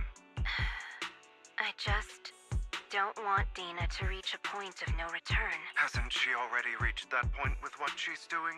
The formula for the Landon serum was lost, but a batch survived. And Dina was able to develop a substance that can be used for mind control. She's trying to combine the two to make sacrifices that would obey human commands. Ooh, surpassing the father. If the dormant sacrifice and the remaining Landon serum are destroyed, we can put an end to this.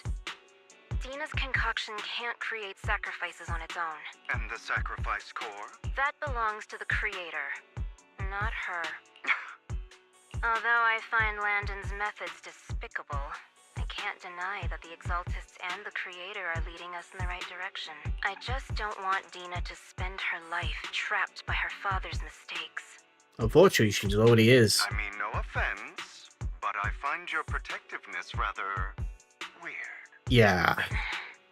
I will confirm the location of the dormant sacrifice and find the chance to relay the information to you. I do not want any of my people to be going into danger. As for the sacrifice core, I can only guarantee that it will not fall into her hands. As for how things will ultimately play out, the Creator will guide me. That is some very good videotaping from security footage. Camille was actually destroying the dormant sacrifice? Why has Hugo never mentioned this before? Now Camille's actions make sense. But why did Hugo never tell us? Hugo. He... Belle, Lycon said there's something urgent he needs to discuss with us right now. Call Lycon first. All right, let's patch him in. Master Proxy, I apologize for disturbing you. We have just learned that the Ravenlock family will host a banquet tonight. This banquet is rather special, as they're allowing members of their family to invite business partners to attend. How could he be organizing a banquet after the muck-up he had? With Hartman at the center of controversy, there are many members of the family who are eager to use this opportunity to replace him. The mayor has been spreading rumors of a young tycoon who inherited a sizable fortune and is looking to partner with a person from an old and influential family. This information has lured a young man named Burton from the Ravenlock family. So, you want me to pose as this tycoon and use Burton to infiltrate the banquet? Correct. And Hartman's study is also located within the venue. I see. Hartman's study might hold valuable information. What about me? So, what should I do? You can attend as her +1. Oh, that would never work. +1? Lord Phaethon, please go with me! Master Proxy, it seems Miss Vivian requires your presence, so... Yeah, but if it's the same guy I'm thinking about, he's not gonna do it. Yes, just your presence will help me immensely. Let's go together. All right, then let's go together. I'll send you the time and place for the meeting with Burton. If you encounter any danger, please evacuate immediately or contact me for backup. I hope everything goes well for you tonight. Get in contact with Burton. He said he'll come to 6th Street later to escort us to the banquet.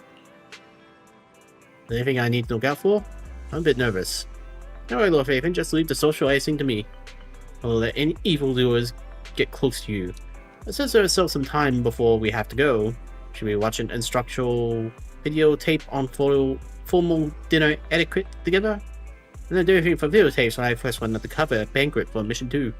Though such a method isn't sufficient to master it, it's enough to deal with this one excursion. Yep, I'll go over the details for you as we watch the videotape.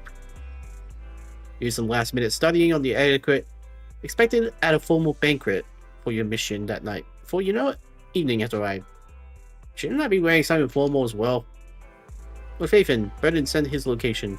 Ready to join me? Then I'll meet up with Burton first and make sure he's not tampered with the car. Lord Phaethon, please wait 5 minutes before joining me. It'll be safer this way. Okay, but seriously, shouldn't I be wearing something formal? Feels like going to a banquet dressed like this is pretty redundant.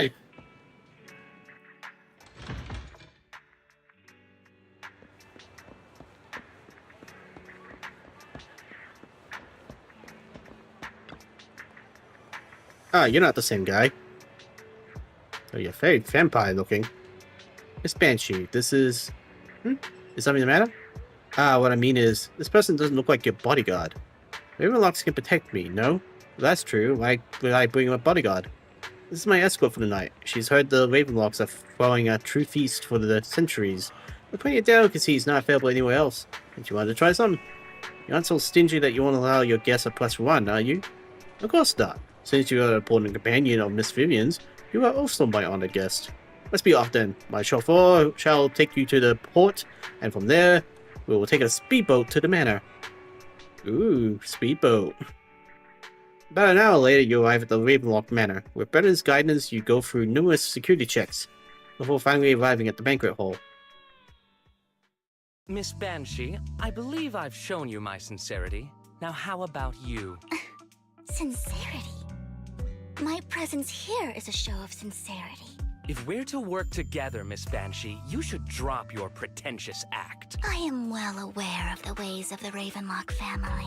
If I were to come empty-handed, I probably wouldn't even be able to make it out the front door tonight. Since I agreed to come with you, and even brought along my most precious companion, does that not show my deepest sincerity? No need for such an off-color joke. Our door is always open for those coming or going. We both know what's what. So let's cut the small talk. I know far more about how the Ravenlock family made their fortune than most here. I am also well aware of why Hartman, despite such a massive scandal, still remains in power. Oh? Do tell. Exaltists, blessing, sacrifice, Landon. Where would you like me to start? How did you know that? No, who are you? Don't be so tense. If I'm not mistaken, it's about time the banquet began. My companion and I are practically famished. Is this how you treat your guests? By letting them starve? Perhaps when we've had our fill, we'll remember where the sacrifice is hidden. That's a bad idea. You should never accept food from strangers, especially ones that probably would poison your food at a moment's notice. You know where the sacrifice is? Yeah, seriously. You're making him want to poison us. So, can we go get something to eat now? And I'm also looking forward to receiving a special dessert from you. We can discuss what you wish to know while we enjoy dessert. Of course. I wouldn't let such an important guest discuss matters on an empty stomach. As for dessert, I will prepare it myself, and I guarantee it will satisfy you. I'll come find you later. I wish you a pleasant evening. Hurley leaves, and Vivian seems to breathe a sigh of relief.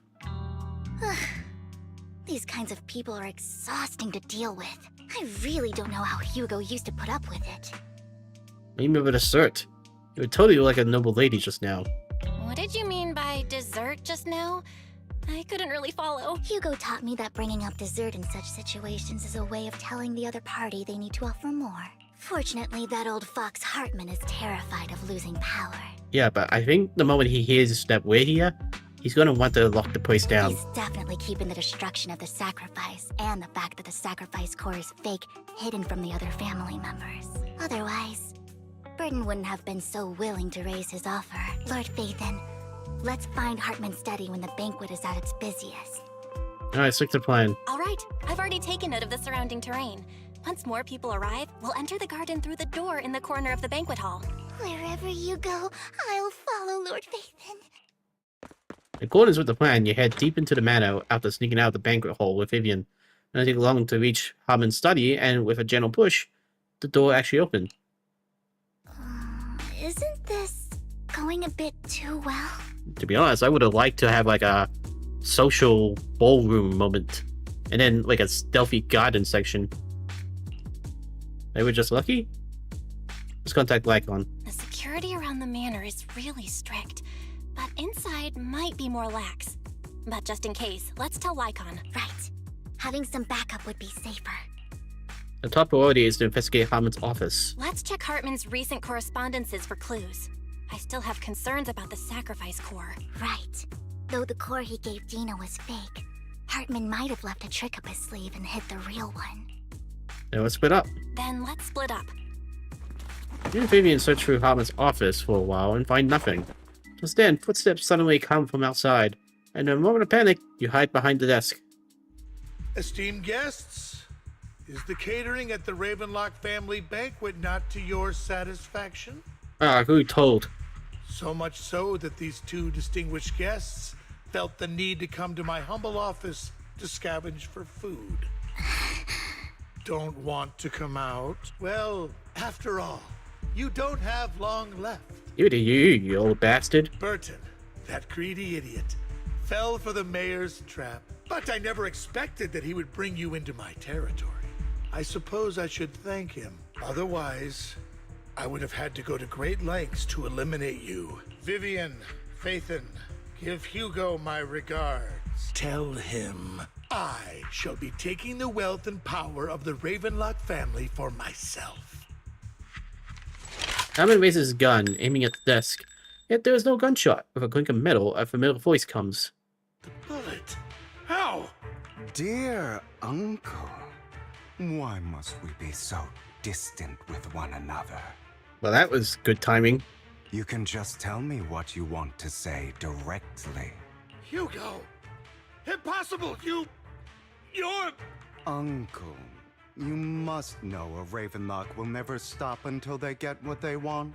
Did you really think I would be defeated so soon? When I have yet to trample you into the dirt. You filthy bastard! You only know how to resort to these petty tricks! Petty tricks? Perhaps you'd like to know what I managed to accomplish using this faked death of mine, my dear uncle.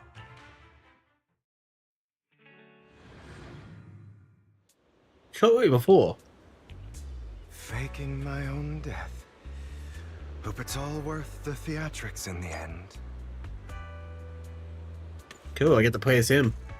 It was just to keep Hartman off my back, but maybe I went a little overboard. The manager must be pretty shaken up. I should apologize at some point. Yes, you should.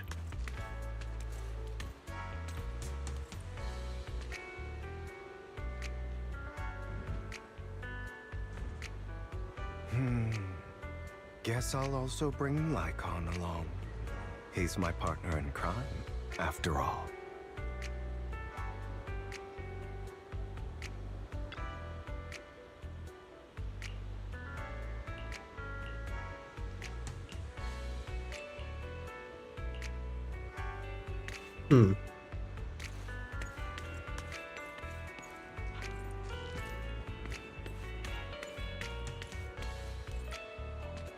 Huh. That's a clever trick. They actually animated a pocket for him.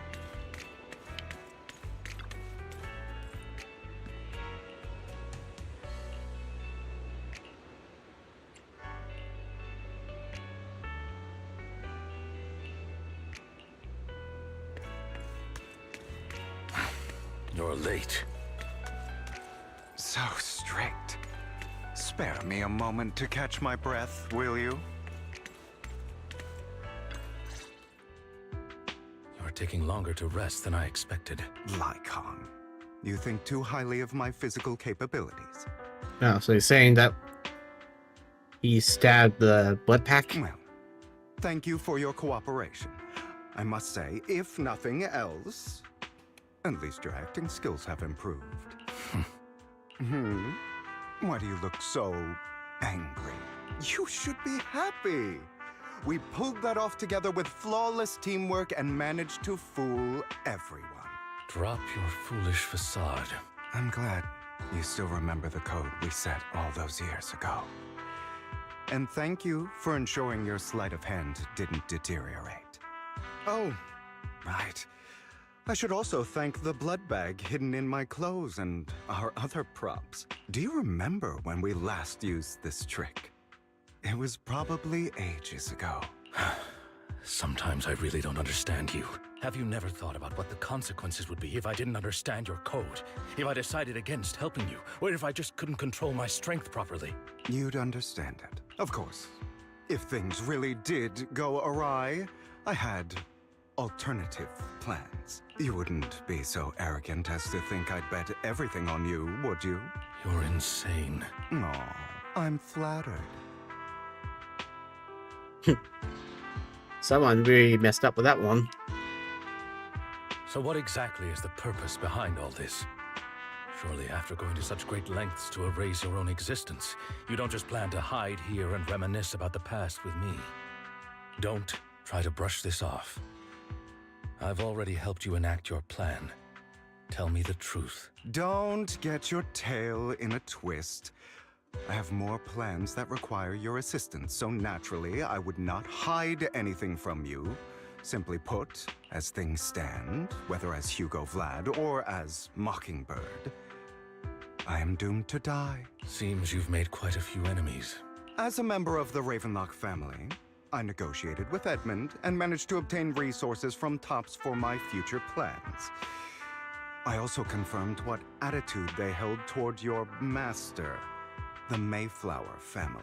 Meanwhile, I used my identity in Mockingbird to strike a deal with Hartman and gather information on their collaboration with the remnants of the Exaltists. That's where I got my intel on what Bringer left. Oh, by the way, the crime declaration letter that your dear mayor received, that was also sent by yours truly. He's probably figured that out by now, right? Though I'm not sure if he told you. The mayor learned about the sacrifice attacks through his own means, but lacked an opportunity to take action. That warning letter was precisely what he needed. You aren't hopeless yet. How delightful. In short, I'm more well-informed than your lot because I get around, dealing with all these different important figures. But of course, it comes at a cost. It's only fair. After all, you can't hide the smoke from a wildfire. Rather than trying to carefully tame it and risk setting yourself alight, it's better to let it burn free. When I helped you put on your little act, killing you in front of everyone, you left the sacrifice core to Hartman. That was intentional too, then? Oh, yes. And it worked like a charm, didn't it? Now no one cares for me anymore, and all eyes are on Hartman. A perfect situation for keeping the Ravenlock family in check while dealing a cutting blow to the Exaltists behind them. Another crucial point is Vivian and Phaethon. I must sever any ties they have with me or Mockingbird. Although I feel bad for Phaethon about what happened, but it had to be done. That's the only way they would be safe, allowing the plan to continue. I noticed that you never turned your blade toward Master Proxy. So, those words you said back then were also... I will bloody my hands. I will carry the weight of my sins. I will become the Abyss. Obviously, it was all an act. My acting has always been impeccable, as you know. Hugo, you're taking such a tremendous risk. Why? Would you believe me if I said it's for justice? But unfortunately, it's not. I want revenge on the Ravenlock family. And I will make sure that despicable excuse for a human being, Hartman, suffers a slow, torturous end. Of course. I also promised Vivian that I would help her investigate the whole thing with the Exaltists. That's all. You don't look too good. Is it your wounds? No. This is the first problem I plan to resolve. Lycon, do you have a place that is sufficiently discreet, quiet, and can take a lot of damage? Lycon leads Hugo to a small warehouse in Port Elpis.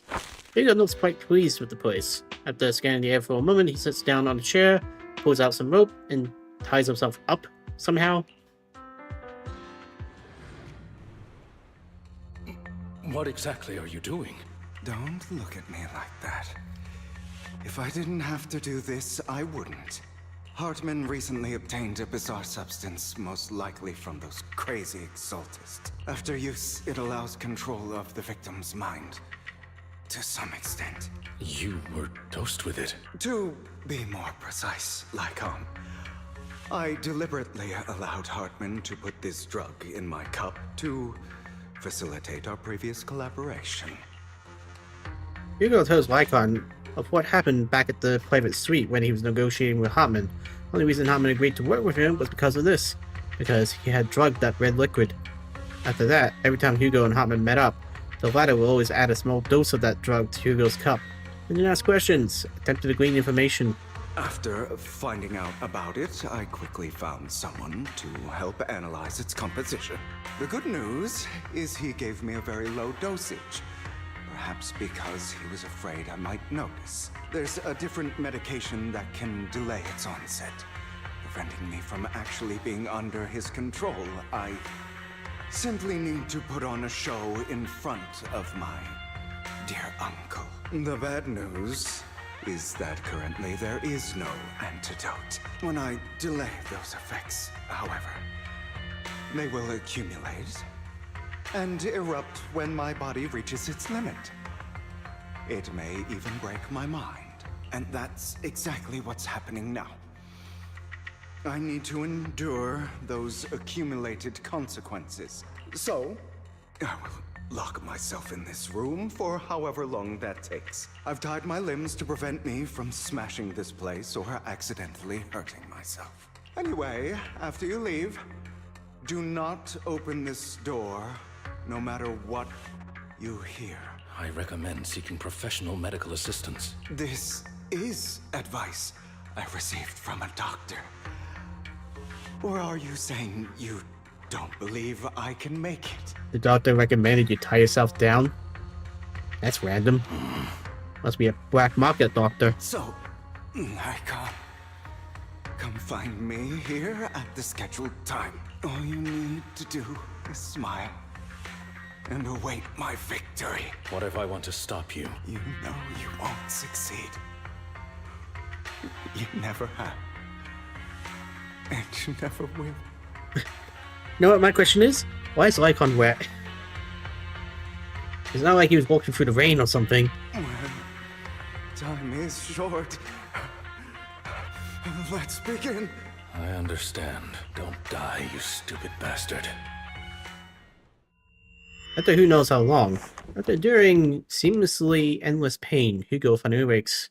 The ropes that bound him have caught him undone, though he didn't know when that happened. Hugo checked himself over. Thankfully, he hadn't injured himself that badly while he was going crazy. After some time, Hugo straightens out his attire and tidies himself up, and opens the warehouse door. Is this because the side effects haven't worn off yet? Either that, or you're still under the influence. Lycon's late. I'm surprised. You're probably dreaming. Is something wrong with time itself? You're dreaming. Looks like someone's over there. Might as well go ask. Yo, this ain't exactly the most private of places. Like, if you're trying to interrogate a prisoner or whatever, this would not be subtle at all. It's all your fault. Why were you born with those eyes? If it weren't for you, I wouldn't be in this mess. I had made it. I endured it for so long. All those years of planning. I was so close. He already agreed. You, go and beg him to reconsider for me, okay? Tell him you'll do anything. Tell him to take me back. No, he won't want to see you now. You can't go and see him. Mother. It's all your fault. I wish I had never given birth to you. The woman's face is distorted with hatred, as if the person before her is not her child, but an enemy who destroyed her future. She blames all her misfortune on this innocent child. Everything will get better if you just die, right? If you die, he'll come back. We'll have another, more perfect child. One who will inherit the Ravenlock family blood. Then I'll be able to escape this pain. So, Hugo, for the sake of Mommy's happiness, just die, okay? She raises her hand and reveals a pair of scissors, the tip gleaming with chilling light. She thrusts the sharp point towards Hugo's paler eye. Then she suddenly vanishes, as if she never existed at all. So, I wasn't awake yet after all. That's because you don't want to wake up again. Hey, inner demon. Who are you? I am you. Hidden deep within your heart. Your most true self. You want to kill her, don't you? Your so-called mother. Every time she beat you without reason. When she tried to gouge out your eyes. When she sold you into that hell. Laughing all the while. You wanted to be the one to end her life. I wouldn't blame him if he did. Why not admit your hatred? As you are, you can hunt her down and make her pay for the living hell of a childhood she made you suffer. Yes, I hate her. I hate her because she was foolish and shallow, greedy and stupid. I hate her because she doesn't deserve to be a mother.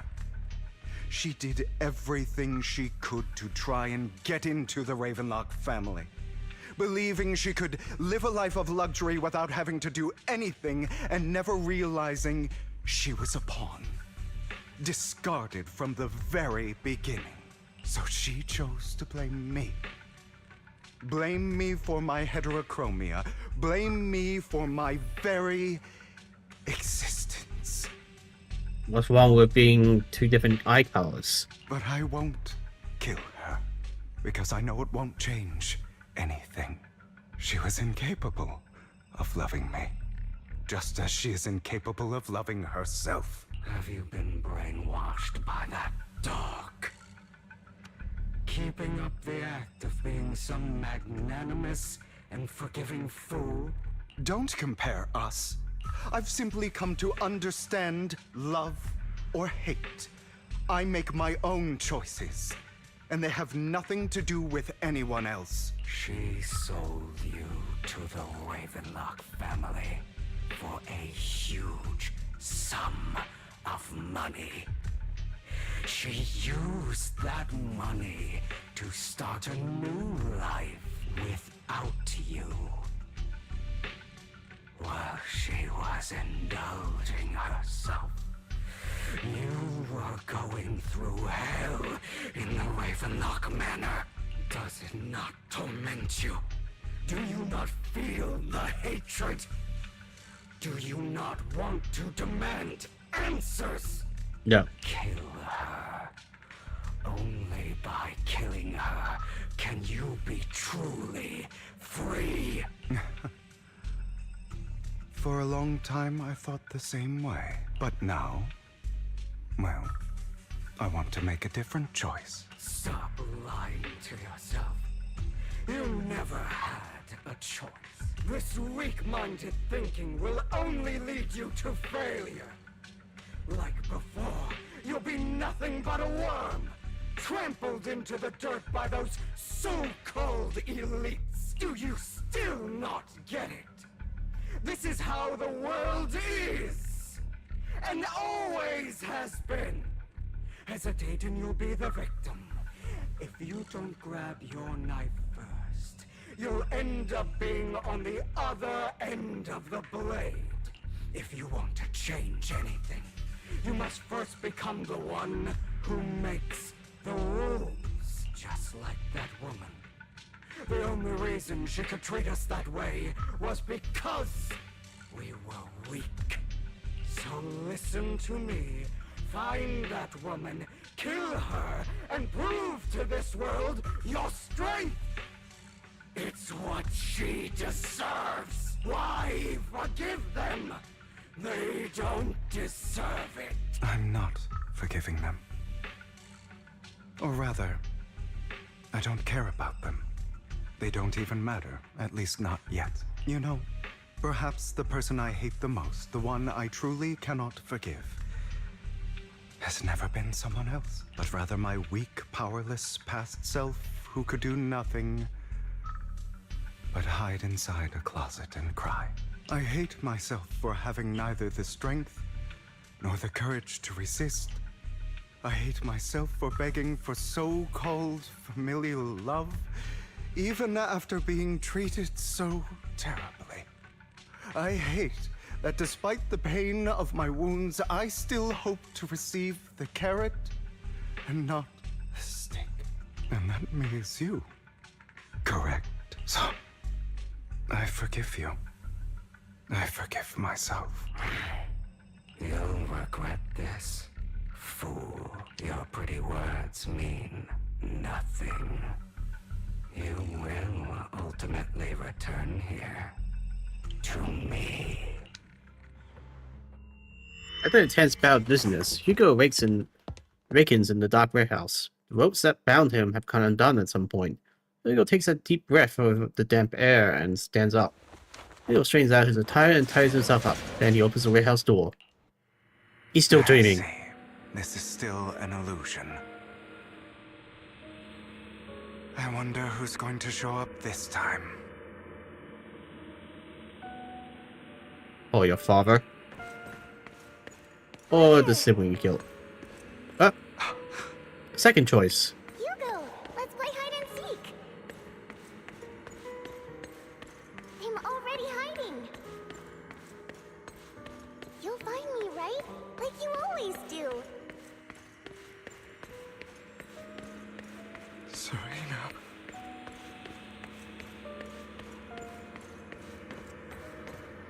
Oh.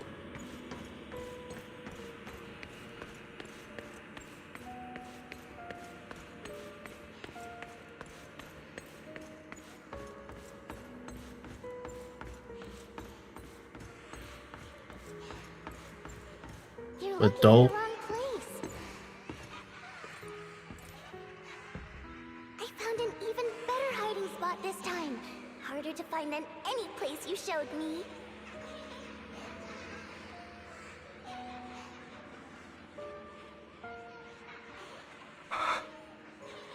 Hey, Hugo. Do you ever wonder why I had to die? It was because of me. That's right. It was because of you. It's all your fault. If only you didn't exist, I wouldn't have had to suffer.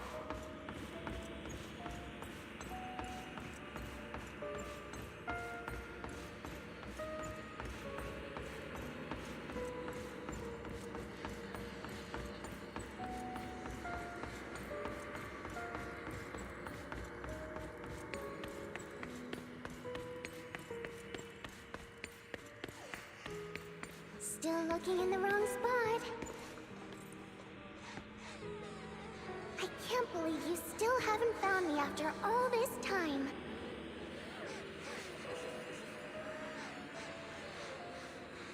Have you forgotten about me?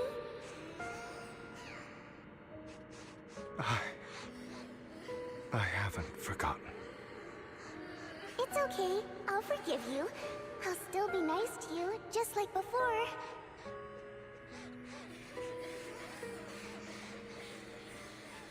I was the only one who was ever nice to you, wasn't I? Yes. Then tell me, why do good people always suffer? Why is kindness always punished instead?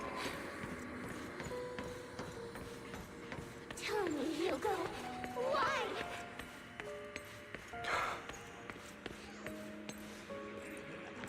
Hugo, are you lost? Go back the way you came. I left you a surprise there. Yeah, very pissed off servants. What a cruel bastard. I expected of a disgusting bastard. Lady Serena was so nice to him, yet how does he still have the nerve to stay in this house? They should have let him in from the start. Filthy, lowy blood. Curses and insults encircle Hugo, piercing his skin like frozen knives. The mockery and rage form a wave that crashes through him, threatening to drown him. Then, as the cacophony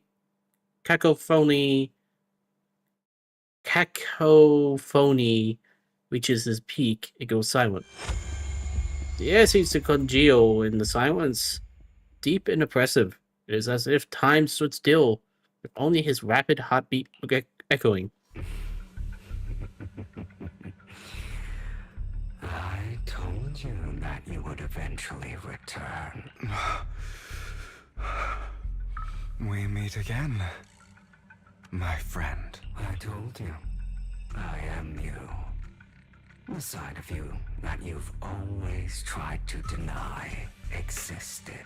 Of course. I know. This time it's about Serena. Right? Yes. Your half-sister. And the only child in the Ravenlock family who was kind to you, unfortunately. It was her kindness that led to her untimely death. It was my fault. I don't like the way you blame yourself. Because that means I'm to blame as well. And I don't think I did anything wrong. Your mother sold you to the Ravenlocks. And your father, he saw your talent and wanted to use you to push the other children into competing with each other. My brothers and sisters wanted to get rid of me from the moment they first saw me. In their eyes, you were no more than a slave. But Serena dared to treat you, a slave, as if you were human. And so, she was fated to die.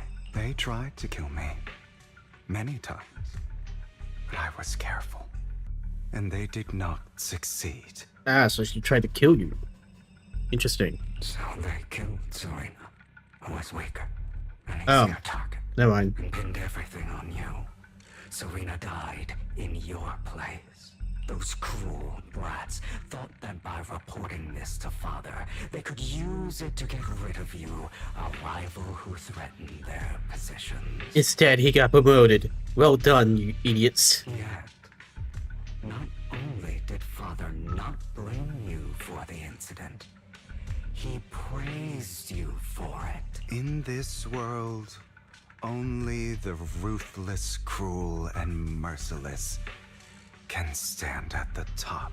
And that's exactly what you managed to live up to, no? But not exactly. You found a perfect opportunity thereafter to catch the ringleader of the group who framed you and almost beat him to death.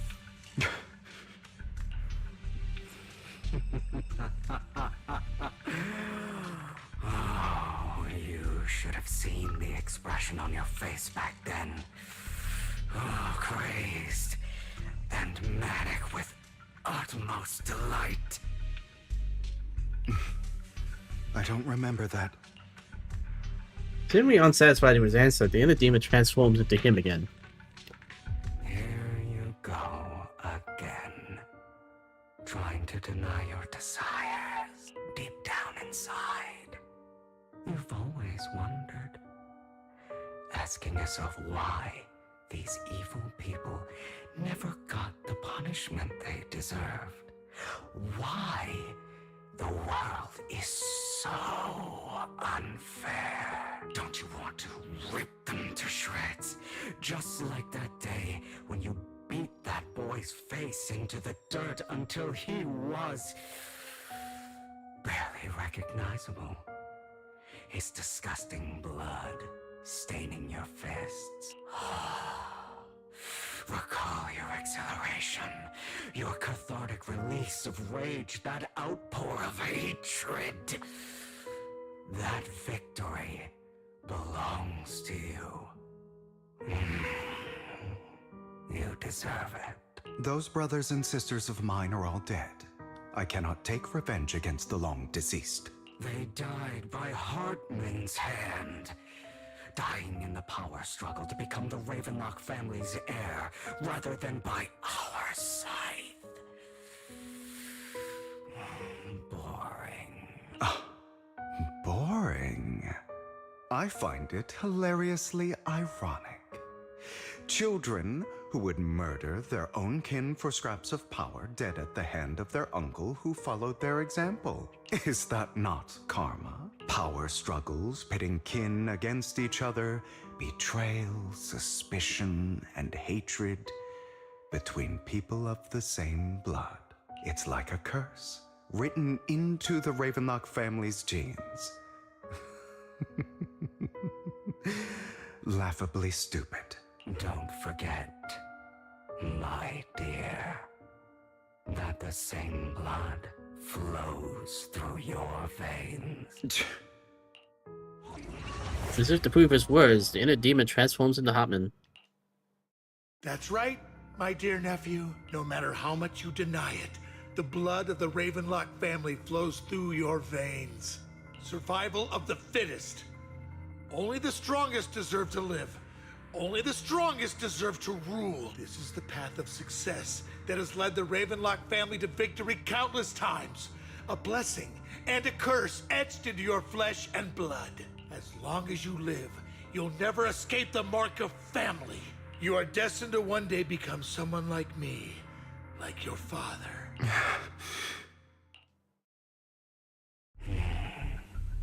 Is that fear I sense? I can see you trembling. Why does the Ravenlock bloodline terrify you so? I won't become like my father. Never. You won't become a failure like him, so relax. Our power eclipses him, and so does our ambition. So, do not deny your own desires. Do not resist your own ambition. This is the talent you were born with. The best gift fate has ever given you. Admit it. Deep within your heart lies a spark, yearning to ignite a raging inferno that will burn everything down. And I am that spark. And the tense battle dissonance, Hugo races into our warehouse. The hopes that bound him come undone at some point. Okay, we get it. Lycon. Never thought I'd be this genuinely thankful to see you. Yeah, unfortunately, this is a dream loop. Seeing you means this never-ending nightmare is finally over, right? No.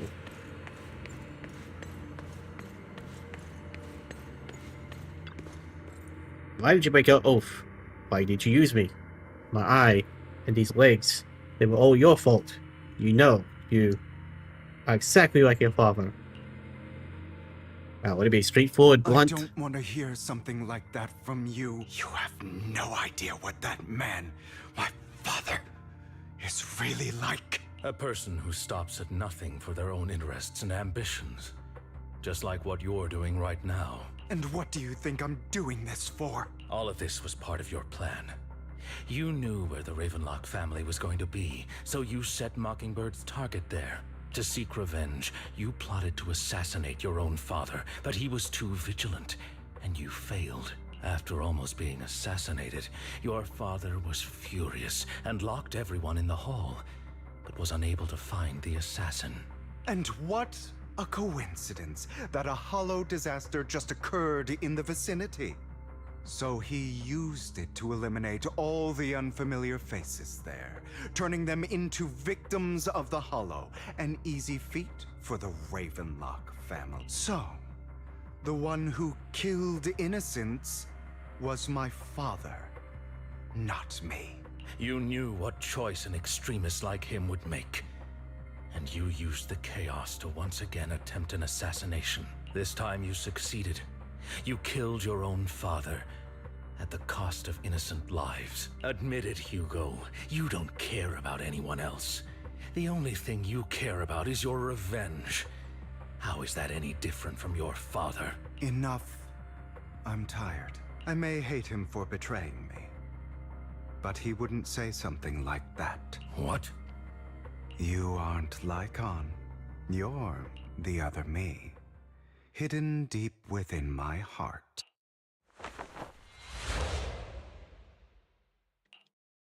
I've been waiting for you, my dear. It seems you've already grown accustomed to this place, even turning the tables on me. Yeah, it's just actually a bit sad now. Just as you said, you are me, and I am you. There's no such thing as having an advantage over oneself. We are ultimately one and the same, forever inseparable. Then you should know what I want to say. When you and Lycon split, you didn't even try to clear up the misunderstanding, didn't deny or argue against what he said. Because you realized that deep down, he was right about you. You just hadn't acted on it yet. Some people live only to bring more suffering into this world. Sometimes murder is what brings justice back into this world. For that, I must stain these hands in blood. That's right. Just like what you said before you faked your death. Were those words really just an act? To slay the dragon, you must first become one with sharp claws, rending fangs, and strength enough to destroy anything. You know the truth better than anyone. If you hadn't hesitated and instead seized the first opportunity to kill your father, none of what followed would have happened. Innocent civilians wouldn't have died. Your partner wouldn't have lost an eye and both legs trying to save people.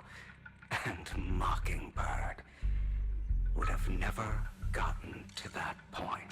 You can save more people. Save good people. Save more lives than the evil ones you take. I've spent countless hours in regret over that incident. So why not submit to your true nature? You want to be the judge, jury, and executioner of this world. And you can. I wasn't responsible for Father's death.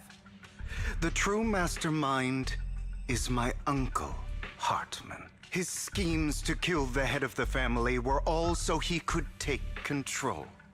Mockingbird was simply unlucky enough to get caught up in it. So, for a behemoth like the Ravenlock family, with its roots so deep, a single person's death, regardless of who that person is, wouldn't change anything.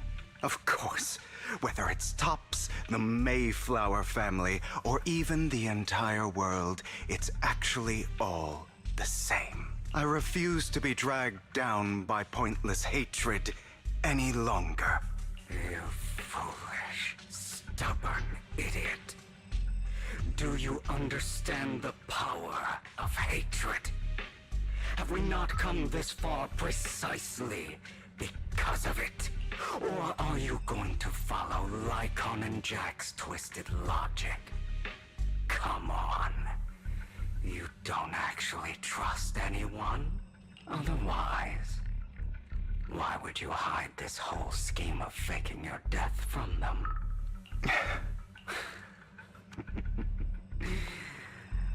You've built an impenetrable wall around your heart, keeping everyone out. Of course you are right to do so. No one in this world can be trusted. Always. All you'll receive is hatred from your own blood and no love. Suspicion from your companions, and betrayal that comes all too easily. But the most ridiculous thing is that you want them to trust you. You stay silent and long for them to notice your suffering. You yearn for your companion's understanding and trust. Idiot. That's why you are incapable of exploiting them for your own ends. You care about their safety even more than your own. But remember, only the weak need companions. And we are children born from hatred. We are different from them. I will never be like them. And I don't need to be. Come. Let me show you what powers we can wield. But you are me, and I'll never lose to myself. Ooh, finally gameplay. I feel like that went on a little longer than it should have.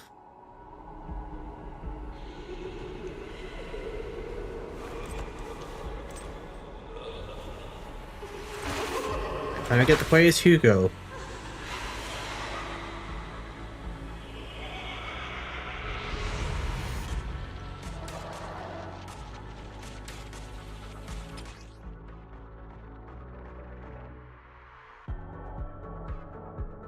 Start him, then use skill.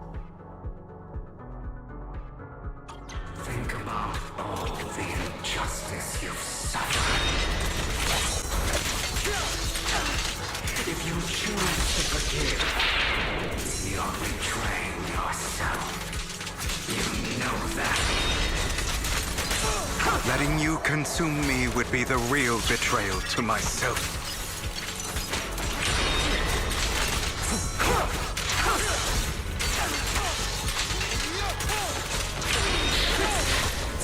Is that all?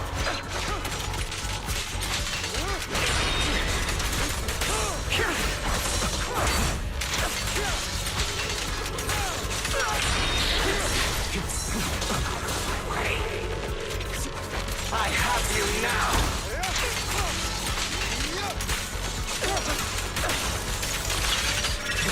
You're just afraid to admit. Not bad.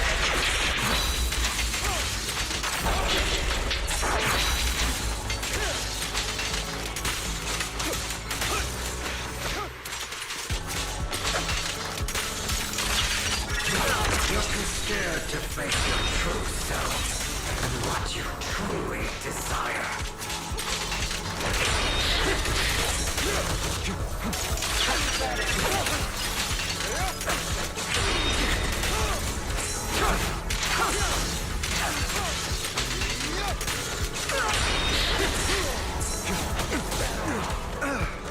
Beg for mercy.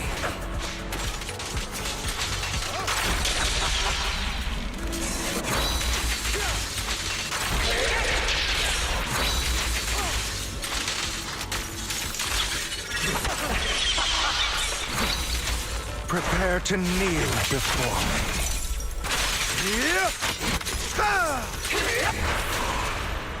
Are you trying to kill me? You think you can just get rid of me? Yeah. Without me, you are nothing. For what it's worth, thank you. Don't be afraid. You and I are inseparable. You're part of me, just as I am part of you. He says while flicking a coin. Fancy words won't change anything. No. It's not just platitudes. I finally understand now. Some pain only fades when it's seen, when it's accepted. So I won't fight you anymore. I won't hate myself anymore. Weakness, hatred, malice, strength, forgiveness, justice. Oh, he didn't even finish his sentence. Finally, it's time to meet up with Lycon.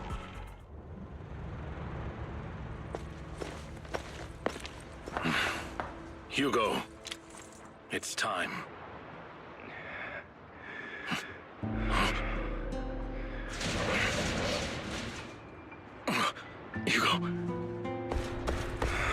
Hugo, you... Did I scare you? I made it through. I won. No praise from me, my dearest partner.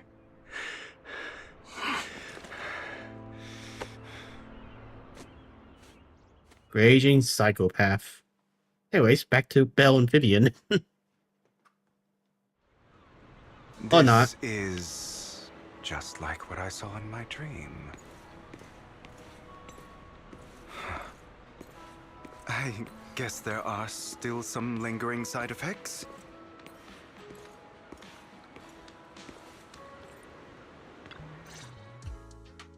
Ah, my former partner. You're still as punctual as ever. Are you sure you're fully recovered? How about we fight? And I'll show you how recovered I am. I refuse to fight someone who is in need of medical attention. Lycon falls silent for a moment and eventually hands him over a coin. No, looking at the packaging. It's not a coin, but familiar chocolate. How thoughtful. I'm touched. Or perhaps is this simply part of Victoria Housekeeping's professional care? I'd rather you not starve to death. Hugo takes the coin. After a moment of silence, he eventually eats it. Not to your liking. I'm fairly certain this is the same kind as before. No. I've just gone too long without food. It feels a bit uncomfortable. Either way. Thank you. Now tell me, what exactly happened in the warehouse? Just going a bit crazy from... you know what? Were you expecting anything else? But... I did have a very long dream. A dream about many things from the past. If I had to put it into words, it would be like giving myself psychological therapy. You seem like you could benefit from some too. How about it? Want to book a session with me? Trust me, I'm a pro. Seems you really have recovered. Well, of course. I'm feeling pretty great right now. Like I could argue with you all day on every petty detail of who exactly was in the wrong back then. I wanted to ask, what you said about Mockingbird before, when you faked your death, was that part of the act?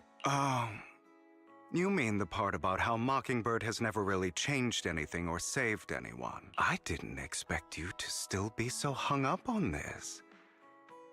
Interesting. After all, it was you who chose to betray Mockingbird. To betray me. Just as I said before, I never considered Mockingbird a failure. Perhaps Mockingbird deviated from its origins, but it has its value. You shouldn't reject the things you've done.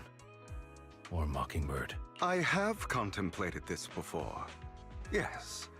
Mockingbird has helped some people and has genuinely managed to cause trouble for those who abuse their positions of power. Yet those in high positions still possess immense resources, and the people we helped remain destitute and suffering, willing to become slaves to those in power for scraps. I forgot the evil part.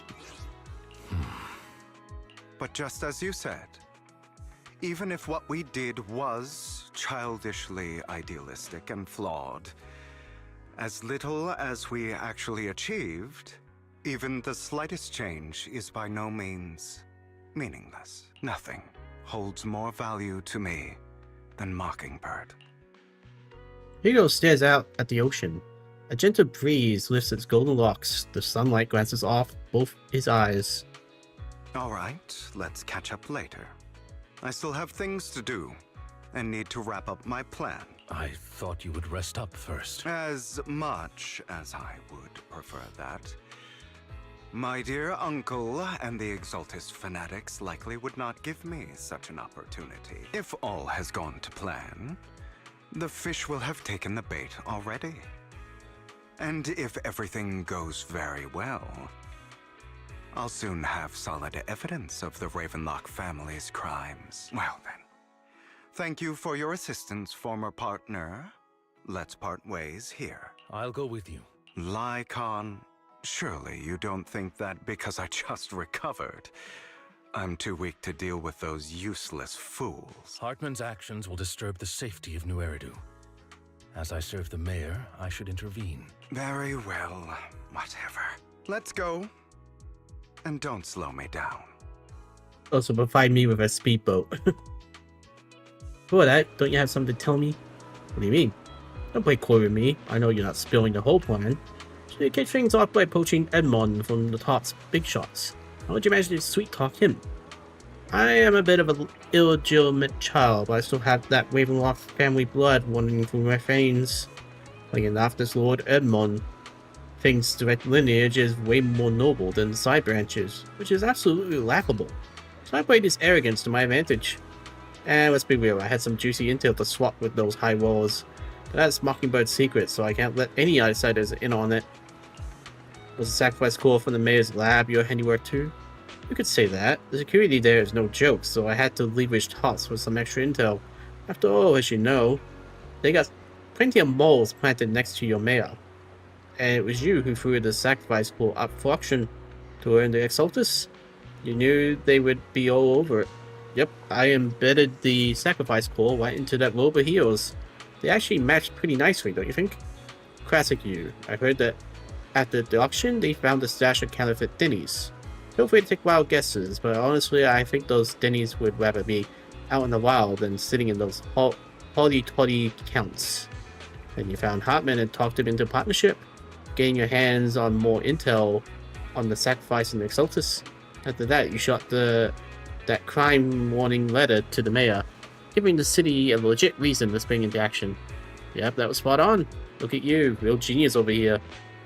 In the end, you faked your own death to pull yourself out of the mess, and you used the whole show to redirect everyone's attention to Hartman and the Ravenlocks, keeping the Exaltus on their toes. Hold on a second, if there's all there is, why did you let Hartman slip you the drug? I mean, you could have have a way to dodge that kind of thing. My god, I got something I made me keeping under wraps. Actually, I teamed up with your beloved mayor. What? When it comes to stopping the Exaltus, the mayor and I are on the same wavelength, so we can totally collaborate. What you should be wondering is why didn't he clue you in on this? The mayor must have his own reasons. You can convince yourself of that. More power to you. Just know if you ever want to swing back to Mockingbird, you can always come beg me. I'll make sure to turn you down gracefully. Alright, now chit-chat. We got bigger things to deal with. Now, back to Belle and Vivian. Nope. Warehouse. I'm sure you've heard about the missing workers from companies under the Ravenlock family, too. Oh, it's a bit laggy here. Wait, we're not warehouse. I know where they are. We're in a construction yard.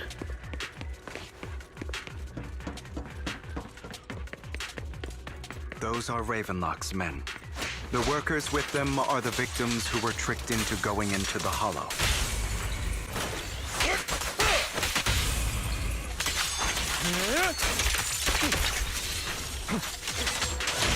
Come on, let's get them out of here.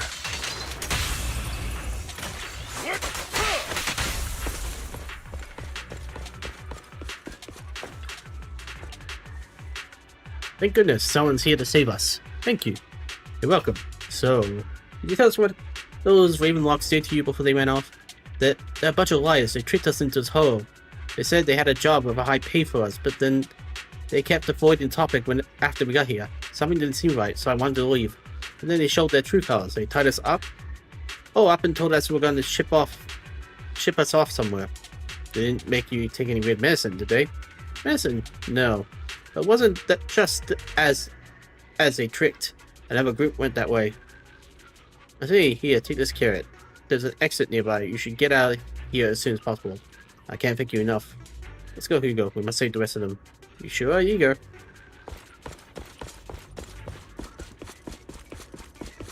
Bunch of nobodies. Annoying as hell. Kill them! You're welcome to try.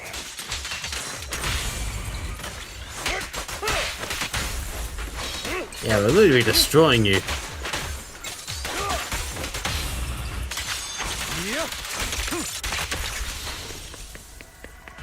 Freeze all evil!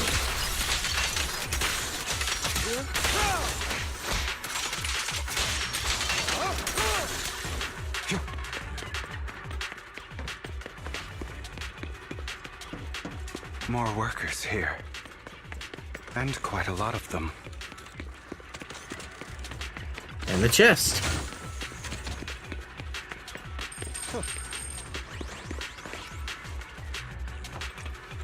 Who are you? Your saviors. Thank you, thank you. I had a bad feeling about that group from the start. I shouldn't have ignored my gut instinct. Did those Ravenlocks do anything to you? Do anything? Well, we weren't doing as we were told, so they tied us up. Nothing else? Good. Alright, there's another batch of workers ahead of us. They should be by the roof. Don't worry, I'll handle it. You should get out of here as soon as you can. Let's continue. Is Hartman behind this, too? Of course. He threw them into the Hollow like offerings for the Exaltists.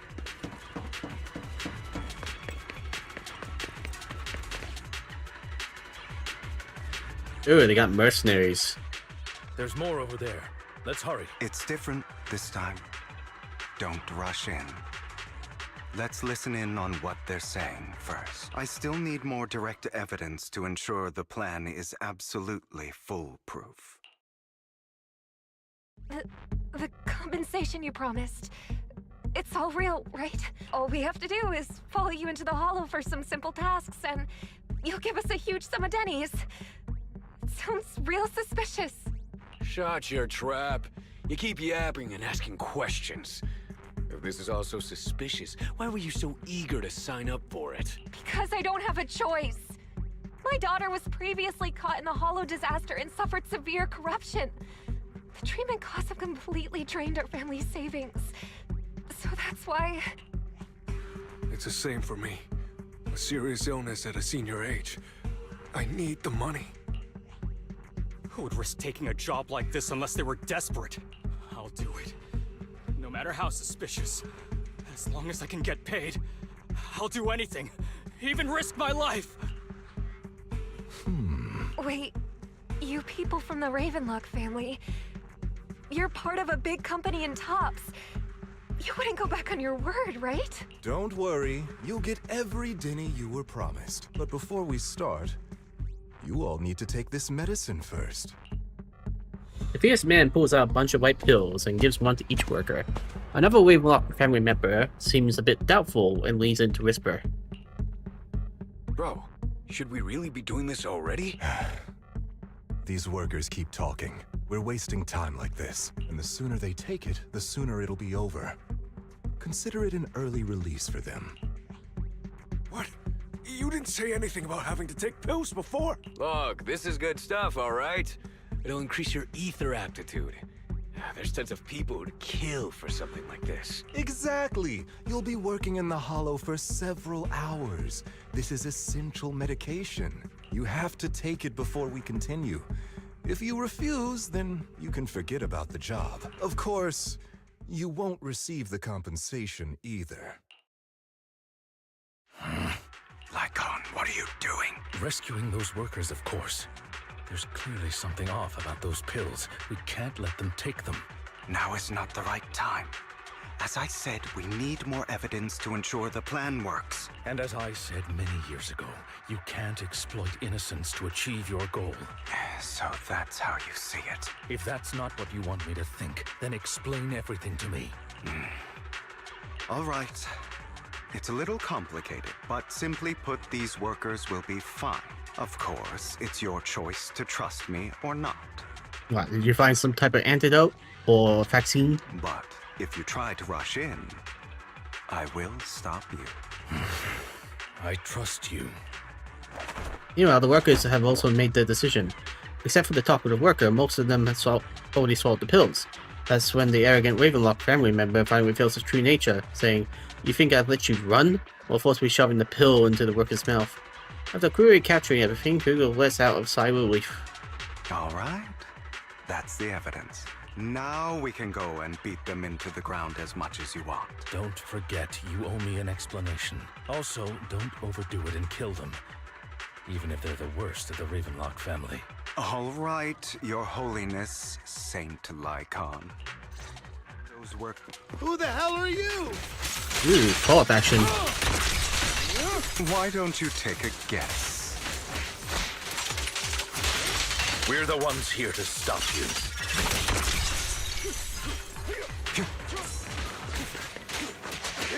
Can't remember the last time we worked this well as a team. Your legs? How are they feeling? I'm fine. To be honest, I think I prefer the way you used to fight.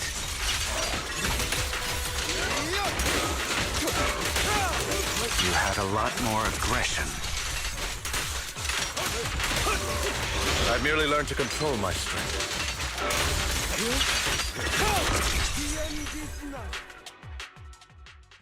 There must be an experiment for that whole co-op feature the Pioneer added in, where instead of the team members being on the sidelines, they can actually enter the combat. Kind of, I wonder what they're gonna do about the follow-up ones, like Pokra and Trigger. It seems like it would be, like the whole follow-up attacks might be a bit redundant. Unless you can figure out a way to make it useful. Ah, damn it! Who the hell are you? How dare you mess with the Ravenlock family? Ravenlock. Savor the name while you can, for it will soon cease to exist. What's that supposed to mean? It means exactly what I said. I think this might be good for you. Sever your ties while you can. You still have a chance to walk your own path. The family's honor comes above all else. Is that really what you think? I saw the compassion on your face just now. You're not from the main family, right? That's why you were assigned to these trivial tasks. But in reality, there's no need for you to keep playing this boring game for them. I don't have a choice. From the moment I was born into the Ravenlock family, You always have a choice. If you're willing to act. All right. Let's end the small talk here. Here we'll do it as a swift shot to the back of the necks of the Ravenlock family members. Don't worry, Lycon. I didn't hit them too hard, just enough to keep them quiet. How's that? My acting's pretty good, right? As always, a certain someone should take some lessons from you. I'll leave the rest to you then. Okie dokie. Workers carried the Ravenlock family members away. Only Lycon and Hugo remains. Okay, now can you tell me exactly what's going on here? As you can see, that worker just now was actually an informant of mine. The pills were swapped out with vitamin tablets. Outside of this batch, some workers have already taken the actual substance Hartman has. But rest assured, the antidote for it is already in development. I found the best in the field to help, and with the data I collected before, we should have results soon. Ah, that's convenient. I wanted to ask. The reason you decided to lock yourself in a room and endure the effects of the drug, besides getting evidence, it was also to collect data on this drug in order to create an antidote, correct? I mean, that doesn't exactly work. Unless he was recording or had like medical machines connected to him. It seems you're not completely beyond hope. I thought you were just being stubborn. Sometimes I wonder if you know me at all. Then I have one last question. Why did you never tell me any of this back then? The truth is, I heard everything. That entire conversation between you and Jack. Before he passed away in that small attic. When Jack called you aside and gave you those warnings. When he told me you might go down the wrong path? That's right. You never said anything. What would I even do? Scream and rage over your suspicions, or get on my knees and beg for you to trust me? You know there's no way I'd allow myself to do such a thing. Besides, back then, even I was confused about myself. Jack, he...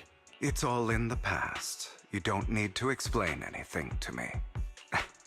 Enough. We should get going. Like seriously, Belle and Vivian could be shot right now. If we're going to reminisce over the past, we should find a more suitable location. Like you would be... While all this memories going on, he's like filling his gun. It's like my gun's been loaded for the last 30 minutes. Lycon, that incident back then, I didn't do it. It was a scheme Hartman devised to take over the family. It was Hartman who killed my father, too. I only discovered the truth long after the fact. I did indeed attack my father, and I thought he was dead. But he wasn't. I couldn't kill him. And even before that, if I hadn't hesitated, none of what followed would have happened. Even now, I still think they deserve death. But I no longer care to personally deliver that fate. They're beneath me. And I have more important things to do. You? I know we may never agree on that point, Lycon. I once wanted to fight against those ugly truths that defined me, but I discovered that the more I rejected them, the more painful it became. So, I could only accept that crazed, hateful, and malicious side of myself. As long as I know I will never become like my father, like Hartman, that is enough for me. You've changed. But I think that might be a good thing. Don't patronize me. You've changed a lot too, compared to before. I still disagree with Jack's words. And I won't forgive your betrayal. I will walk the path I believe is right. Even if I must tread over thorns and through the mud. But I will also allow you to walk your own path. Lycon. Should I say thank you? You're welcome. Come to think of it, we haven't talked about your legs and eye. It was just an accident. Not your fault. I'm doing well now. I hope you are too. On the contrary, perhaps I should be the one apologizing. I misjudged you. I used to think you wanted power, that everything you did was for your own ambitions. I thought you wanted the power to pass judgment on all in this world, like a god. I am a god. I am my own god. Or you could say that in this world, everyone is their own god. There are many things that we are powerless to change. But there are also many choices we can make. Just as I said before, I am the only one who can kill me or save me. I'm glad you think that way. Let's go. I still have one last thing to do, to witness the end of Ravenlock.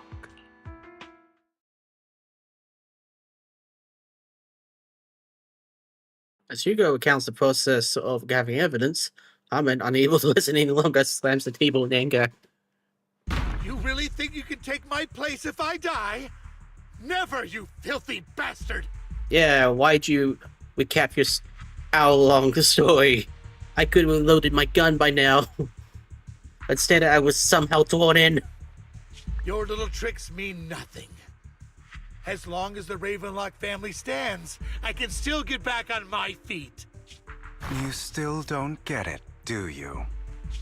This was never about avenging my father. And I don't care about taking your place. I didn't come this far just to kill you. That'd be pathetic. Right on cue. Why don't you take a look at this, Uncle? On behalf of TOPS, I'd like to clarify that we had no involvement in the Ravenlock family's actions. TOPS is officially terminating all partnerships with the Ravenlock family, effective immediately. We will have no further affiliation with them. Are you crazy? What the hell do you get out of ruining the Ravenlocks? You want to be a petty thief forever? Thief? Oh, Uncle. Allow me to reintroduce myself.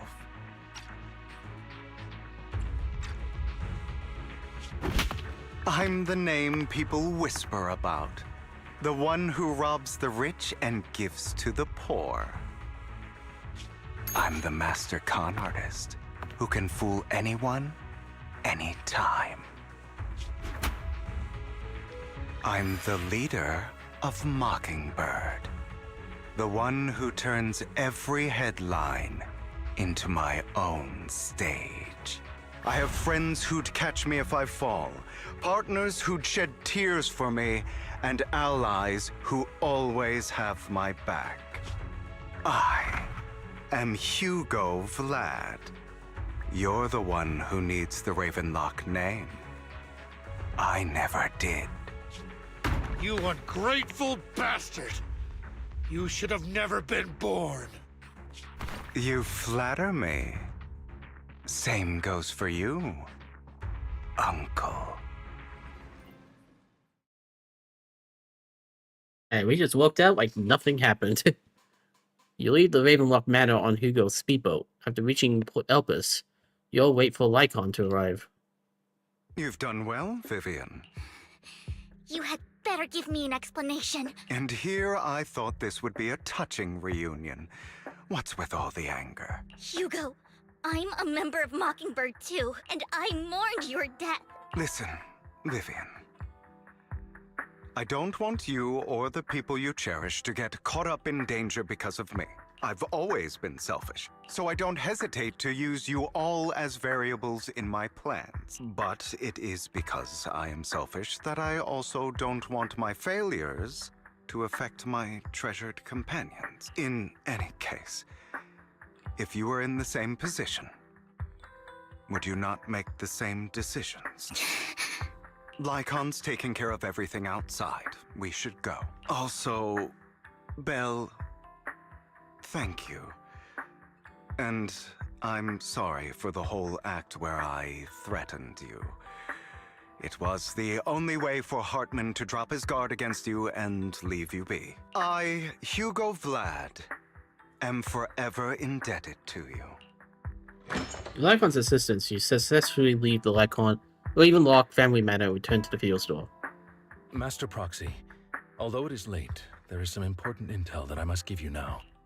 So you knew about everything? So, Lycon, you knew about Hugo's plan to fake his death? I was simply playing along. After all, I could not determine whether Hugo's plan would pose a threat to you. You are a student of the mayor's late friend, and I am obligated to protect you. You still have that habit of finding awkward excuses when you're embarrassed. Mr. Hugo Vlad, if you have any important intelligence to share, please do so with haste. I need to return to rest before midnight. You guys are very close. You two sure are close. For the sake of a certain old fossil's sleep schedule, I'll keep it brief. I learned from Camille that Dina intends to embed the sacrifice core into the sacrifice. Apparently, it will make the sacrifice much stronger.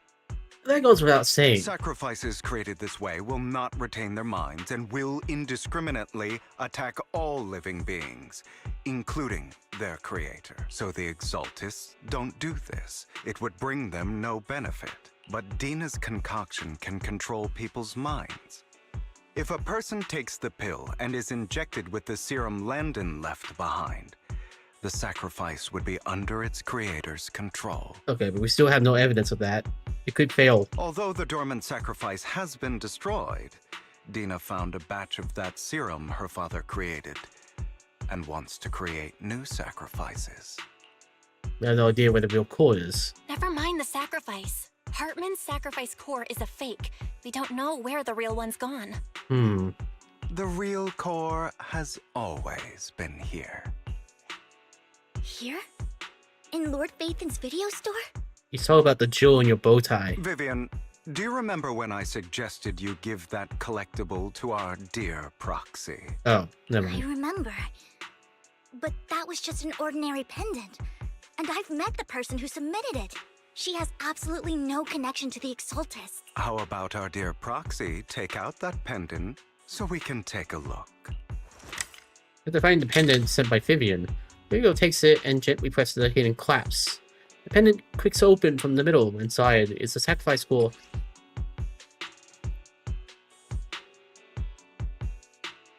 Fancy. I'll take your surprised expressions as a compliment for my little trick. I will hand over this core to the mayor as agreed, since he fulfilled his promise to protect Vivian and the manager while I was pretending to be dead. I won't go back on my promises. No wonder the mayor would promote rhetoric favorable to Mockingbird. I can't believe I thought he was actually being sincere. You don't need to worry about the sacrifice core now. Since we have the sacrifice core, all we have to do now is stop Dina from using innocent people to make more sacrifices. Yes, and we need to destroy the last batch of Landon's serum. Hopefully with no options left, Dina will give up her obsession. All right, that's the important stuff. I'm going to go and confirm where Landon's serum's been stashed. I'll contact you again once I have something. What's wrong, Lycon? Weren't you in a rush to get back and rest? You act like you're gonna turn into a werewolf after midnight or something. How are you feeling now? Relax, I'm not quite kicking the bucket just yet. But you look a bit more run down than usual. Just getting over something nasty, that's all. Risking your neck like that, it wasn't exactly smart. Maybe you should have. Lycon, remember what I said back when I faked my death? For a permanent and absolute victory, we must endure the pain of cutting away one fresh, and persevere through the darkest hour before dawn. Not wrong, sure, but it was arrogant enough. Instead of playing God and picking whose lives or dies, I'd rather just do what I can do. Because at the end of the day, a person can only shape their own destiny, nothing more. We've come a long way. Well, I appreciate the compliment. Hugo, you better got a lot of explaining to do. No more secrets. I will. I'll lay it all out. Promise. After a little chat, Lycon, Hugo, and Vivian say their goodbye and take off. Back in your room, you drift off to a deep night's sleep. Hugo sent a messenger. There's new progress on the sacrifice situation. They found a large batch of unused sacrifice serum. He wants us to be their guide. He, Vivian, and Lycon will be heading into the hold. With us to destroy the serum, and I will use the HDD system this time and head into the hole with all of you. Tell me when you're ready, and remember to bring yours with you. You know what, why not? Just need to... Butt was hurting from sitting on the chair for too long. Hopefully this will be short, because that middle part was very long.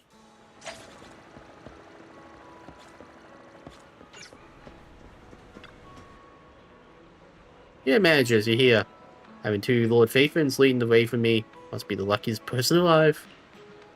Well, we count on you two, as according to my intel, this would be quite the large batch of serum. My guess is that Dina wouldn't put all the serum in one place, so we may need to split up. Just to be safe, we'll be counting on both of you to guide us. Once you're both ready, let's head into the hole.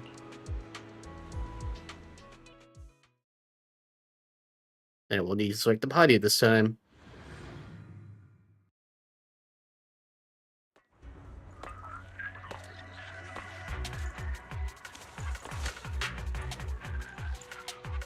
Landon's stash should be somewhere nearby.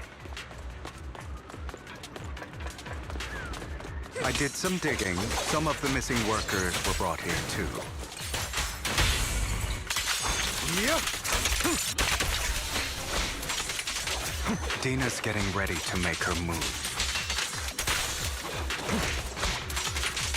Don't worry, we'll clear them out.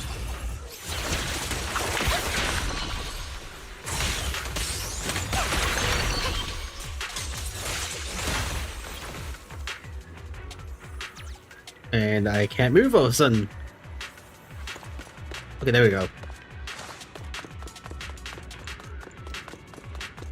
Not sure what happened then. Don't touch me. They're trying to destroy the goods! Stop them!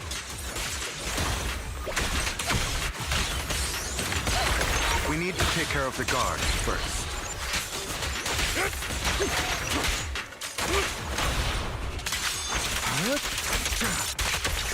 Scram before I get angry. Some of the serum is stored in this warehouse.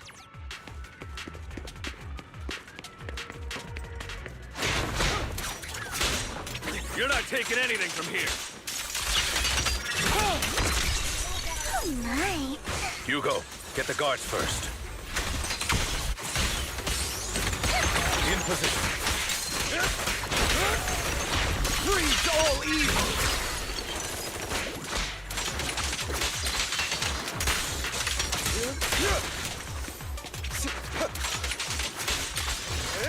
You just stepped into your own grave!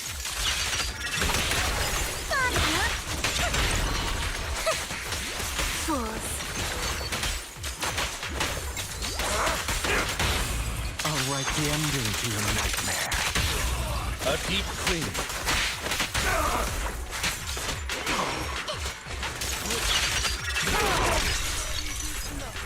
Still more. Let order and madness dance.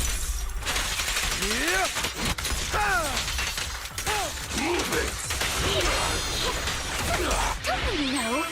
Get my dress dirty and you'll pay. Understood.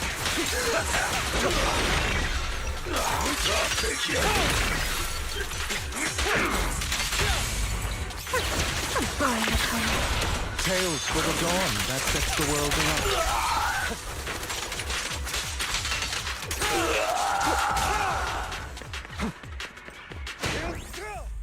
More of Landon's serum survives than expected. Fortunately, since they're still here, it means Dina hasn't executed the final step of her plan. There's likely a lot more stashed around here, and we have yet to locate the missing people. Our actions here won't go unnoticed. Perhaps they're making plans to deal with us on their side. With Landon and Dina's concoctions combined, she may be capable of creating a sacrifice that obeys her. If it comes to that, this will get far more troublesome. Oh, I bet she'll fail. How about splitting up? How about we split up? Hugo and Lycon will destroy what remains of the substance around here, and Vivian and I will go search elsewhere. Very well. Let's go with your plan. But be careful if you encounter Dina and her people. According to Camille, she's absolutely obsessed with completing her father's dying wish. Who knows what she may try? Let's part ways here for now. And perhaps the other manager could use EOS to guide us. Sure. I've been feeling better these past few days, so just follow me. It's only now that I realize how fortunate we are to have two Lord Faithins. Although, I feel like our work's doubled. In the past, Belle and I would only ever work on the same route. Greater power means more responsibility. And in any case, I'm sure the mayor would be able to provide double compensation. He's a very generous person, after all. Right, Lycon? I will request additional compensation from the mayor. Compensation is just one aspect. It's one thing with Belle being in the Hollow in person, but now with us working on separate routes, I can't help but worry even more for her safety. Oh, but I trust in your abilities. I'm just not quite used to this. As they talk, Vivian stands behind them and suddenly sheds tears as she gazes at one of them. She turns and quickly approaches the area where Landon's serum is stored. Vivian recalls the tears she shed when looking at Faithin and the destiny she saw then. This is the future I saw, Lord Faithin. Vivian closes her eyes as we make a decision, then grabs a vial of Landon's serum. If a tragedy is inevitable, then let the misfortune fall upon me. Vivian, no. Don't do it. This time, I will make sure the future I saw does not come to pass. I don't want to bring you misfortune. That's all I wish for. Don't do it. Leave this to me, Lord Faithin.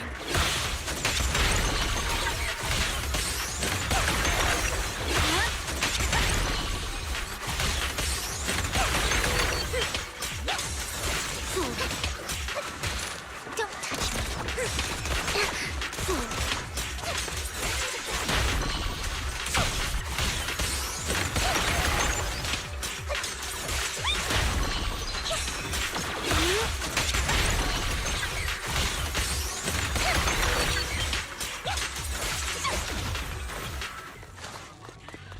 Lord Faithin, there might be more serum here.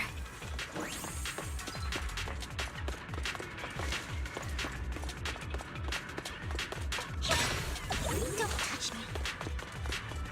How dare you steal from Lady Dina! I'll try to go easy on you. No promise. Don't touch me.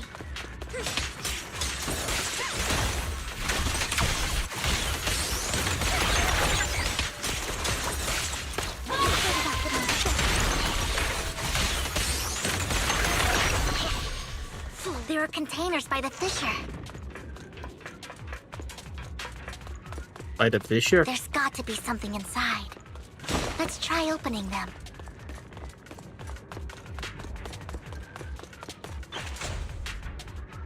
We don't want the money anymore. Please just let us go. I don't think we're gonna make it. Just end my pain, please. We're here to save you. Are there any other captives? There were, but they all turned to ethereals. So many ethereals. They're all dead. Please just let us go. The girl never intended to let us live. My friends will get you out of here. We'll deal with this. Don't be afraid. You can come out of this hole alive. We promise. Really? Oh, thank goodness. Be careful. So many people were brought in with us. They're all ethereals now. Really, really scary ethereals. I can't even imagine what she's planning to do with such a massive horde of ethereals. People will die. Everyone will be killed by those ethereals. Hush, say no more. My friends will get you out. Leave the rest to us. After contacting Hugo and Lycon, they quickly arrive. You eventually decide to have them first take the civilians to a safe place, while Vivian and you continue the search for any look serum or victims. So you have to leave, a familiar voice comes. It must have been tough for you to find this place, Vivian. If you had stayed out of it, I wouldn't be so eager to get rid of you. Those people have been taken to safety. You're all out of options. They're just mere test subjects. So what if they get away? There will always be people consumed by greed. And therefore, they will come willingly to me. In any case, what are a few sacrifices in comparison to the completion of Father's grand ambition? Dina, you deceived those people. They didn't come willingly to you. You tricked them, just like Landon did back then. Deceived? Father gave hope to those who had everything taken from them by the Hollows. Vivian, you once rejoiced at the hope Father offered you, too. Before Father took you in, you were no more than an omen of disaster that no one wanted. It was Father who gave you shelter and a purpose for existing. Do you remember the first time you bestowed a blessing under Father's guidance? How did you feel when that person looked at you with adoration and gratefulness? That was the first time you felt hope. Like your existence had a purpose, right? Don't forget that it was Father who, through what you call deception, gave you hope. And you, what have you done? You basked in Father's attention and everyone's adoration, only to destroy everything. Do you think that by leaving the Exaltists, those people will live better lives? Of course not. Those who suffered under the Hollows will only continue on as walking corpses, without the hope Father gave them. Do you really think you're some sort of savior, Vivian? In the end, you're just an ungrateful brat who brings misfortune to those around her. It was you who destroyed everyone's hope. Not everyone wants to live in false hope, Dina. You say it's because of greed that people willingly become your sacrifices. Perhaps those people aren't entirely virtuous. But that greed is just wanting to live a better life beyond the Hollows. What you and Landon have done was never about giving people hope, but exploiting it. Stop lying to yourself. Deep down, you know what Landon did was cruel. No. Back then, when Landon wanted to inject you with the serum, the fear in your face was as plain as day. I saw it all clearly. If all of this is as righteous as you claim, then why did you make such an expression, Dina? Don't look at me with such pity! Father did nothing wrong. All of this is to make something of the Hollows other than disaster. That's everyone's only hope. Dina, it's not too late to stop. Stop living in this lie. You know what would happen if a sacrifice loses control and escapes the Hollow. It's not the Hollows that are to blame for those people's deaths, but the hope you keep talking about. That will cause more despair and claim more lives. That is merely the necessary sacrifice to accomplish a greater goal. No one deserves to be a sacrifice. Your hypocritical magnanimity disgusts me. I can always go and get more test subjects if they've escaped. And I will be able to replicate Father's serum with enough time. With you gone, I'll be able to complete Father's gift to the Creator and fulfill his last wish. Camille, release the failed subjects. Lady Dina. Camille, are you going to do what you did before? You keep saying you'll follow the Creator, but it's all lies. Lady Dina, the Hollows took my family from me. I understand that there's no way to get back what I've lost. It was Lord Landon who told me that the Creator would guide me. One day, hollows will no longer be disasters. Everyone will be able to survive inside them. I look forward to the day when this hope becomes reality. I watched you grow up, and I know that you've always looked up to your father. He gives you hope, and I destroyed that hope with my own hands. I know the pain of loss, so I've always felt guilty. I want to atone for the hope I destroyed. But Dina, I don't want to ruin more lives. And I don't want to continue watching you destroy yourself. Vivian is right. Not everyone wants to live in false hope. So, please, stop. Camille, are you abandoning me too? I'm not abandoning you. I just don't want to see you go past the point of no return. The point of no return? I passed that point ages ago. No, Dina. You can still turn back. I'll be your way back. Where are you going, Camille? I made a deal with Hugo and the mayor. If someone needs to take the fall for this, let it be me. I did it. All of it. Yeah, that's not gonna work. I've been forcing Landon's only daughter, Dina, to research how to create sacrifices. I colluded with the Ravenlock family for my own gain. Everything Dina did was under duress. Since I've kept her captive for so long, she doesn't have the skills to survive as an independent member of society. She'll need a caretaker and teacher. Someone who will look after her and educate her. No! I refuse, Camille! I refuse to accept this! That voice just now reminded me of someone.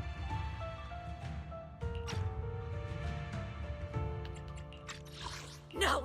I refuse, Camille! I refuse to accept this! Sounds like Lena Inverse. Dina, I'm going to dispose of those failed subjects. For the record, I can never remember voice actors' names. Or actresses. So I know I refer to the characters that they voiced. I won't allow it! You'll die! I won't allow it!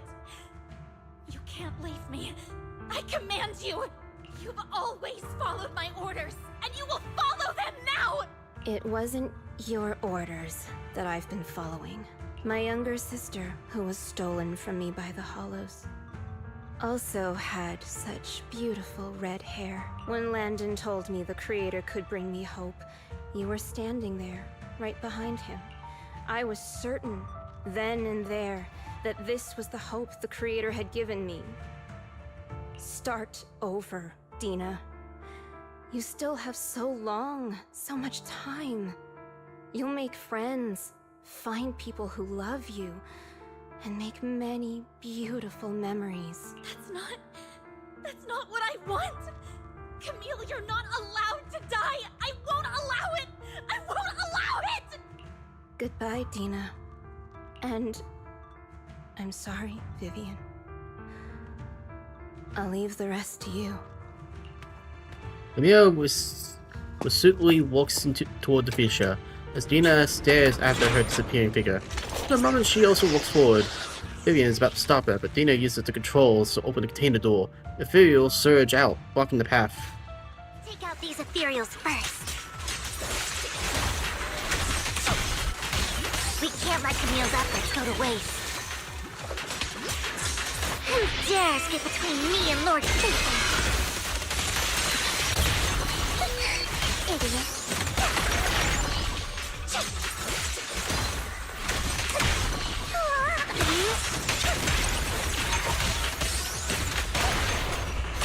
What's up? Let's go after Dina, Lord Phaethon.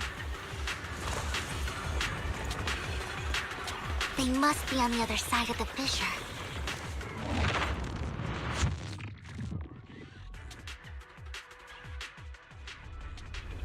Wow, we're back here. Where it all began.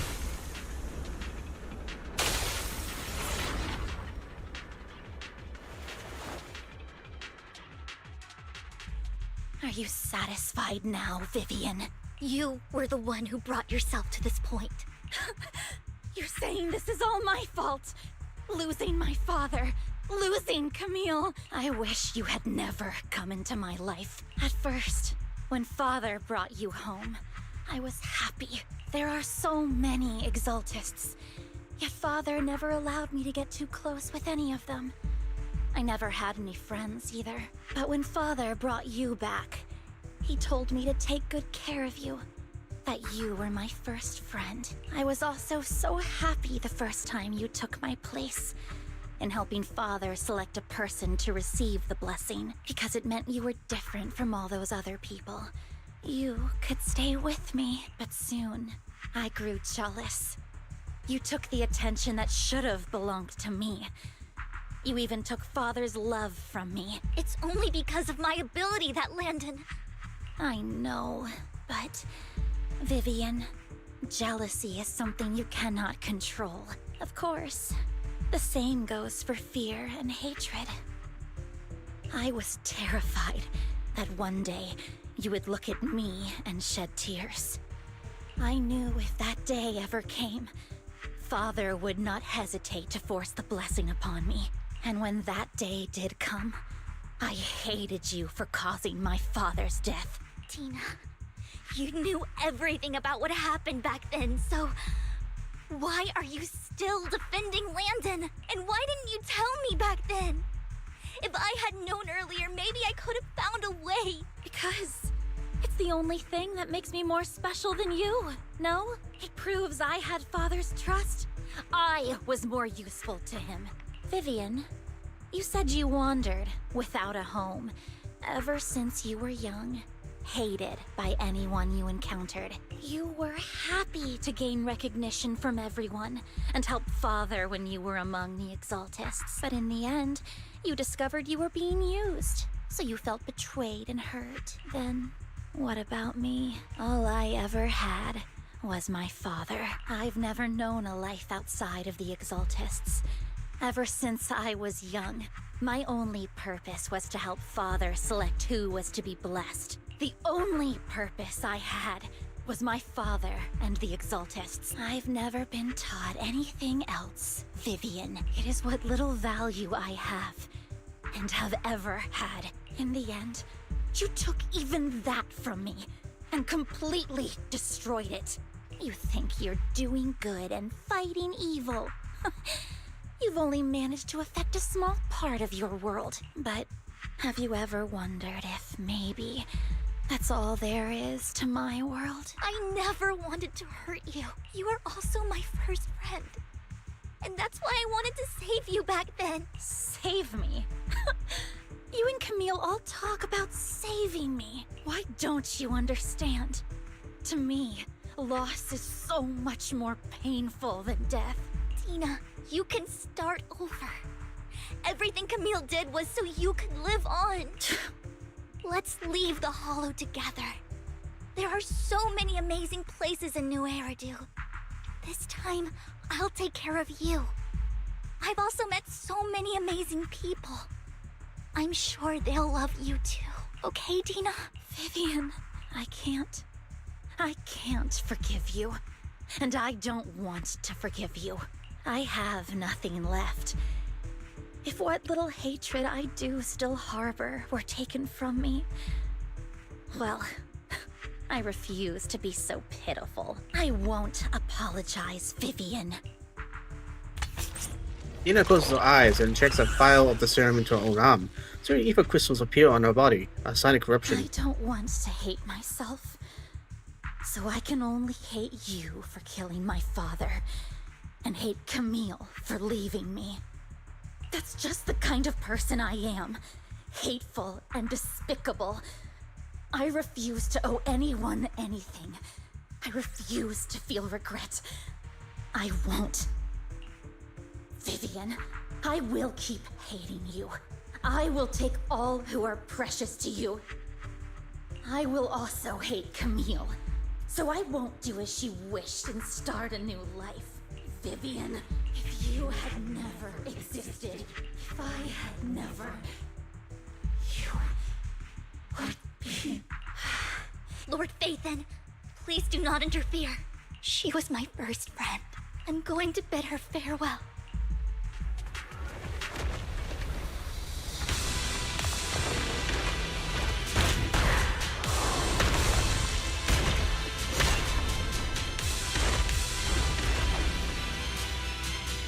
Okay. Dina, soon the pain will be over. Lord Phaethon, don't come any closer.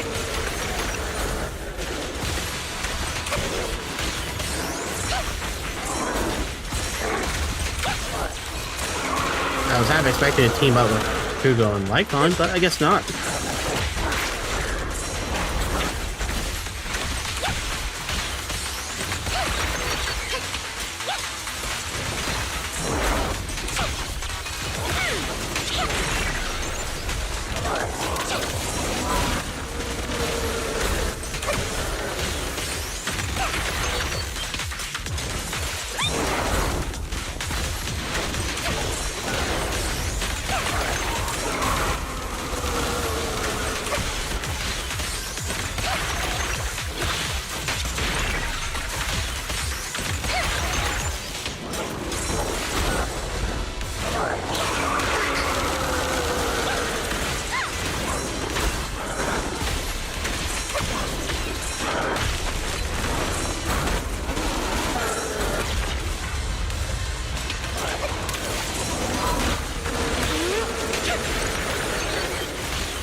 My damage is super weak. No, it might just dirty little pig.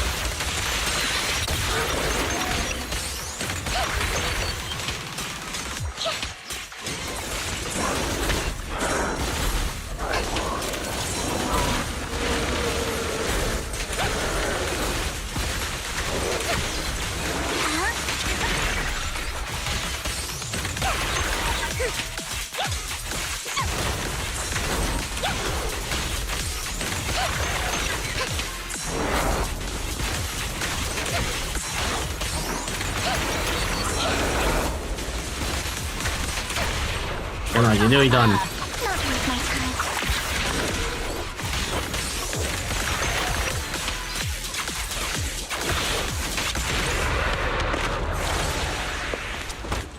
She sold it. Behind you!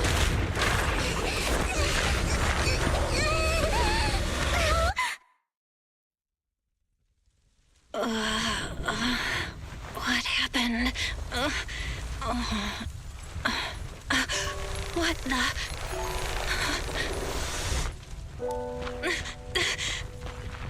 Vivian! Belle, don't come near me. This is my own choice.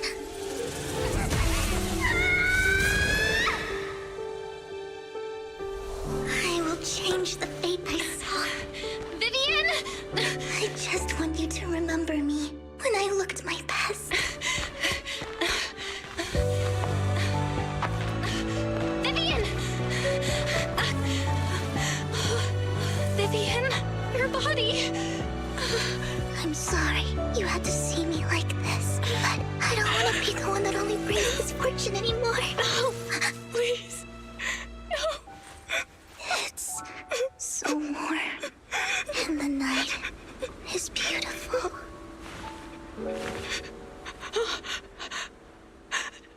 Vivian?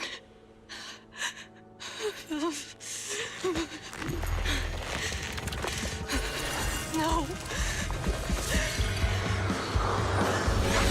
It can't end like this.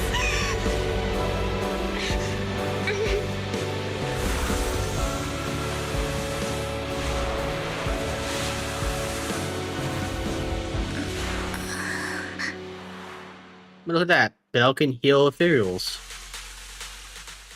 Well, corrupted at least.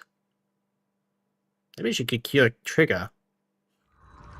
Feels as if you have a long dream where you saw your teacher again, with a familiar smile, but soon they find Ben and your teacher both dissolve into the water, like behind the misty curtain, blurring, then vanishing. Belle, you're scaring me. Belle, I'm so glad you're awake. Ugh. What happened? I remember Vivian and I... Wait, where's Vivian? She injected herself with Landon's serum. Hugo and Lycon brought you out of the hollow. You were in a coma and... I'm so glad you're safe. And you said Vivian used the serum on herself? But she looked fine to me, barring a couple of scratches. Hugo sent a message earlier saying he got her checked over, and she was alright. Can you recall what happened? We were in dire straits. The situation was dire, so Vivian used the serum on herself to defeat the ethereals. I saw the crystallization process starting to occur, and then I can't describe it, but I think I saw something. At the time, all I was thinking about was wanting to remove the crystals from Vivian. I don't even know what I did. But then I passed out, I guess. What happened after that? When I led Hugo and Lycon there, it was just you and Vivian lying on the ground. We didn't see anything else. Never mind that for now. Belle, do you feel any discomfort? I know I do. Shoulders hurting. Just a bit dizzy. Just a bit dizzy. For tonight, just get some rest. Hugo and Vivian said they'll come over tomorrow, so we'll discuss everything then. Okay. Okay. Good night then. This time there are no strange sounds or sights in your dream, and you sleep peacefully throughout the night. Shortly after you awake, Vivian, Hugo, and Lycon arrive at the fuel store. Lord Phaethon! How are you feeling? No headaches? Leg pains? Heart palpitations? Loss of appetite? Vivian? I was just so worried. Sorry. Anyway, Lord Phaethon, I'm so glad you're okay. What happened this time was all my fault. It's not your fault. You only became an ethereal to defeat Dina. If it weren't for you, neither of us would have made it out alive. So, what happened? Belle said she saw the crystallization process start, but I didn't see anything through Eos. Hugo, Lycon, did either of you guys see anything strange? Allow me to explain. Miss Vivian told us what happened after she awoke, and the mayor arranged a full medical checkup for her. Based on the results, Miss Vivian indeed shows mild corruption sequela, but if the crystallization process had already started, the lingering effects should be far more severe. To be precise, if the process had already reached the point of mass surface crystallization, it should have taken no time at all to become an ethereal. So, the mayor theorizes that it was the etheric energy within Master Proxy's body that affected Vivian's condition and the surrounding etheric particles, causing Vivian's corruption to recede. Essentially, corruption is a reaction between the etheric particles inside the body and in the surrounding environment. Therefore, it's not necessarily irreversible, just that currently our mainstream method of defense is prevention. My etheric energy? How come I didn't know I had this ability? How's it even possible for me to influence other people's etheric particles? That makes it sound like I can manipulate etheric energy at will. Master Proxy, you are special. This is a gift your teacher left you. This has to do with our teacher? Our teacher? So this has to do with her? Yep. I don't know all the details, so I cannot explain everything to you. My apologies. However, Miss Yixuan might be able to answer some of your questions. She will visit you sometime soon, so please feel free to ask her any questions you may have. She has quite an eccentric personality. If she causes you any inconvenience... Can I file a complaint? If she causes trouble, can I file a complaint about her to you? Master Proxy, you have always been a people person, so I trust you will handle things just fine. Now you're more worried. That just makes me more worried. In any case, the mayor has asked me to give everyone his most sincere gratitude. Unfortunately, the mayor could not come personally, but has promised everyone a favor. Provided it's within his means, he will offer his unconditional assistance once. Until he doesn't want to. There is no time limit on this favor. Unconditional, What if I wanted his position as mayor? If that is what you desire, then the mayor and his subordinates will be first in line to vote for you in the next election. As for the other votes, you'll have to work for them on your own. But should you assume office, I hope you take full responsibility for handling all day-to-day matters and lead by example. By sheer happenstance, the mayor has provided you with a copy of his current assignment, the City Waste Sorting and Processing proposal. Old fox. Well, can I request Lord Phaethon's? The mayor imagined you might ask. I have prepared all the necessary documents, and the ceremony expenses will be covered by the mayor as a gift. As long as Master Proxy agrees, we can sign and process the documents immediately. Signed what documents? Ceremony? Girl, you cannot ask someone to marriage via documents. But this matter requires mutual consent and cannot involve coercion, confinement, or one party's lack of consciousness. Stop! I would never do that to Lord Phaethon! Probably. What do you mean, probably? At least not today. What do you mean, not today? As for you, Master Proxies, the mayor has some sense of what you desire. That said, he hopes you might speak with Miss Yixuan first before you decide the timing of that favor. Hugo and Lycon are still bickering, and Vivian sits to one side, eager and anticipatory. As always, you can smell the aroma of noodles from the neighboring noodle shop, and hear snippets of FA's music from her store. Thank goodness, time goes on, but they'll always be friends by your side. After eating, Hugo, Lycon, and Vivian take their leave. Are you feeling alright? Lycon said you could control ether particles, and it was a gift from our teacher. I keep thinking about it, and that Miss Yixuan, we should investigate her. But let's not talk about that for now. You only just started to feel better. You should get some rest. I'll be there with you no matter what happens in the future. Alright, time to head upstairs and wrap up the story.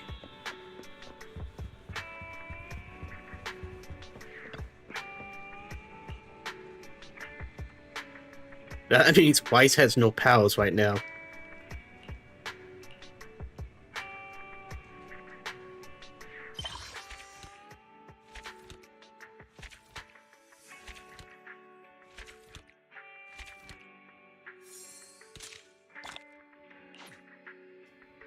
You know, it would be nice if epilogues could give you a little bit more, like, 2 or 3.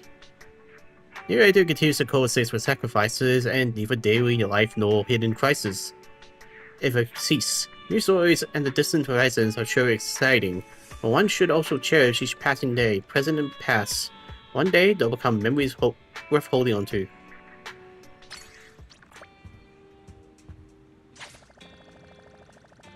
What are you two doing here? Heard your wishes. Now you... What are you doing anywhere else? Oops, your parent is here. Please don't freak out. I'm just trying to help your Blue Bamboo find its true desires. You want to stick my rings and tails together? Haha, that's so cute. And a very unoriginal threat. Oh, Rice, Master. Little bamboo that casually calls Master. Oh, cute and pitiful. That's interesting. Okay. Lucky for you, you met a nice bamboo like me. If it was someone else... Well, what are you doing here? Did I just slink out? Check out my new friend. He's super cool. Thank you. Even though you're called Devilboo, you're kind of angelic for giving me such a sweet dream. I feel awesome right now. My wire's all refreshed. Did I misjudge you? No problem, but let's get down to business. So I'm pretty sure those Celia Furos are way more helpless against me than yours. So how about you pick me as your commission partner? See you in the hole. Are we suddenly having like social bondings with bamboos? Wait. Didn't I just finish the story? Why do I still have to talk to you? Is there something else going on again? Ooh, I'm kind of afraid now. This might go on for another hour.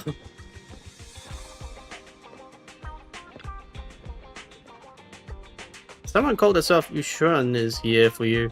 She's just like one of those masters from the mystic arts from those movies. Do you know her? She saved me in the hole. I do. She saved Vivian and I when we encountered some materials before. Right, so you remember what the mayor said before?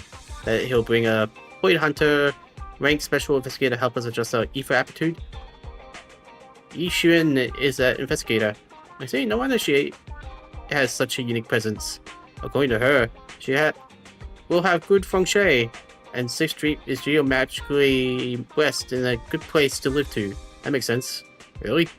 Yeah, she looked so serious. It didn't sound just like empty flattery. You weren't here when she came in earlier. I asked if she wanted to stay and wait, but she said she wanted to look around, and you could talk once you were free. If you have time, you should go find her. Alright.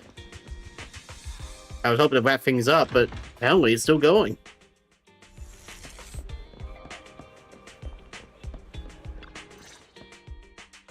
I did not expect that such a spiritual entity would exist here. It appears this street is a geomantic gem. Thank you, I think. This is Hal. A spiritual entity? His name is Howl. And I guess you could say he's a neighbor of mine. Is there something special about him? No, I was simply a bit surprised. It's rare to find such an intelligent individual of this breed. Don't underestimate huskies. Even huskies can be really smart. Howl is proof. You're right. Yet, being overly intelligent comes at a price. It must stay here for prolonged periods of time, parted from its owner and unable to move about freely. Both a blessing and a curse. Ah, you got a point there. However, it seems quite happy. We've strayed a bit off topic. Since you're back, let's discuss our partnership. Yushan gently pets Hal's head, stuffs a few dennies into its money pouch, and then you return to the video store. Nice job.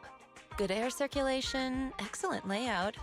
Very suitable for a business. Your bamboo here are also very energetic. It seems your fortune is good when it comes to wealth. You didn't see the devil boo. Didn't expect you to understand feng shui. Thank you for your blessings. But who exactly are you? I suppose this is our first official meeting since parting ways in the Hollow. Now that both of you are present, allow me to reintroduce myself. My name is Yi Xuan, a mystic from Yunquei Summit. Mystic? Yunquei Summit? Wait, mystic? Like those people in movies who can tell your fortune and go around blessing people? This is my first time meeting one in real life. But what's Yunquei Summit? Just an ordinary sect of the mystic arts. Our disciples travel all across New Eridu and sometimes collaborate with authorities. Currently, I'm affiliated with the Hollow Investigative Association.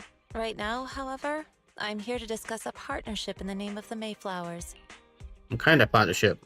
So, what sort of partnership are we talking about? I have reviewed the documents provided by the Mayflowers. You previously underwent an implant surgery. After recent adjustments, abnormalities occurred. These abnormalities bear resemblance to the craft practiced by us at Yunquei Summit. What, you're saying ether is related to your mystic arts? If you are willing, I can teach you how to better control your abilities. Oh, so we're gonna go through a training montage to learn to fight. To better control my abilities. It sounds great, but there's no such thing as a free lunch. Since you're willing to teach us your craft, Shifu, you must want something in return, right? That's right. Mayflower will have you join me for some investigations. Looking at my divination results, this will be a complicated and very likely dangerous matter. He's still going over the details, but should have more information for you soon. You can wait until then to decide. Let's leave it at that. The weather is nice today. Perfect for going out. I just happen to need to head to the nearby store to collect something. If you're free, how about coming with me? We have a long path ahead of us, so it would be good to take the opportunity to learn more about each other's ways and methods. Sounds good, then let's go. Where's the store? It's at Luminous Square. It's called Vivian. I know that store, but hasn't it been closed for ages? Is that okay, Shifu? Hey man, it's not. Whatever the situation, let's head over first. Been ages since I last come to the Janus Quarter. I'd like to take a look around. Just tell me when you're heading to Luminous Square, we can meet up there. You know, I gotta be honest, I feel like the story should have ended by the bed scene. It seems weird that it's still going.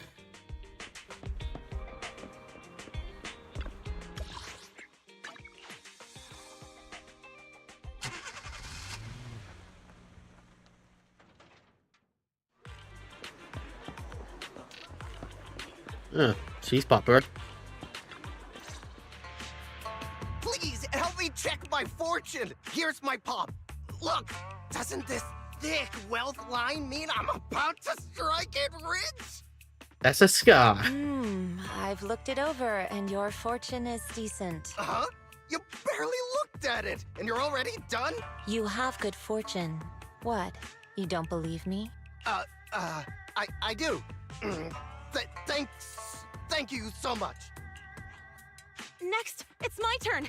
Hey, wait, hey, quit cutting in line. Who are these people? So, this is where you were. Who are all these people? You're here, Belle? I decided to take a break. I didn't expect so many people to come seeking my divination services. Don't worry. I need no more than a simple spell to solve this matter. Facing the crowd, Yishuren remains calm and composed and says, Fortune-telling services is 10,000 dennies per session. In an instant, the people standing in line all in fear, scattering in all directions. All gone? Good. It seems the Banish Wealth and Desire spell is still effective. Banish Wealth and Desire spell? Banish wealth and desire? That's a spell? This isn't the kind of craft you said you were going to teach us, is it? Our video store has a business license, and we'd get complaints if we charged unfair rates. Of course not. This is just a trick to deal with trouble. I'll take my time showing you the true craft of Yunquai Summit. For now, let's find that shop. Shifu, please wait, Shifu. So many people want to tell you the fortune. You must be the fine immortal legend. Great, I finally meet an immortal in the flesh. Please, I need your help. I am no immortal, just an old mystic. It appears you're in quite a pickle. It bumped its head when it was produced, and I don't know what parts got damaged, but sometimes it gets all dazed and really slow to respond. Also, it can't connect to the internet and can't receive messages, so it isn't caught up in anything and ends up looking even more silly. Other Bamboo keep mocking it, and it's got a short temper, so it's always fighting up with Bamboo. No, it's afraid it can't be repaired and will be scrapped, so it refuses to go for repairs. But it likes watching those movies where mortals who catch demons or wants to learn mystic arts. If you try to convince it, maybe it might agree to be prepared.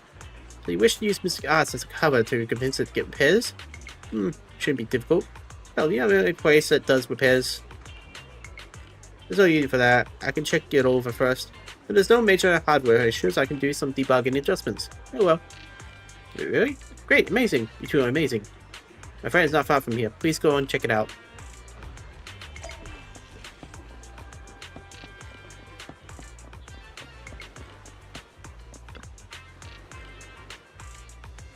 Cici, look, I bought you the Divine Immortal. Really? A real immortal? Yeah, really. They're really amazing. I just saw the Shifu say a spell and disperse a whole crowd of people. She even said she'll train you in mystic arts. Really? I've been waiting for this day for so long. Yes, however, in order to walk the path of the mystic, you must have an innate talent for it. Please allow your sister on the path of mysticism to check you over. Oh, great. Now I could be like those movie protagonists. Learning awesome mystic arts, gaining divine powers overnight, and then taking revenge on those bullies. A dongo for a dongo, a rigid for a rigid. Everything they did to me in the past, ICC will make them pay for it tenfold. Calm down now, let me check your parts first. Okay, please. I was expecting a puzzle. Oh, never mind.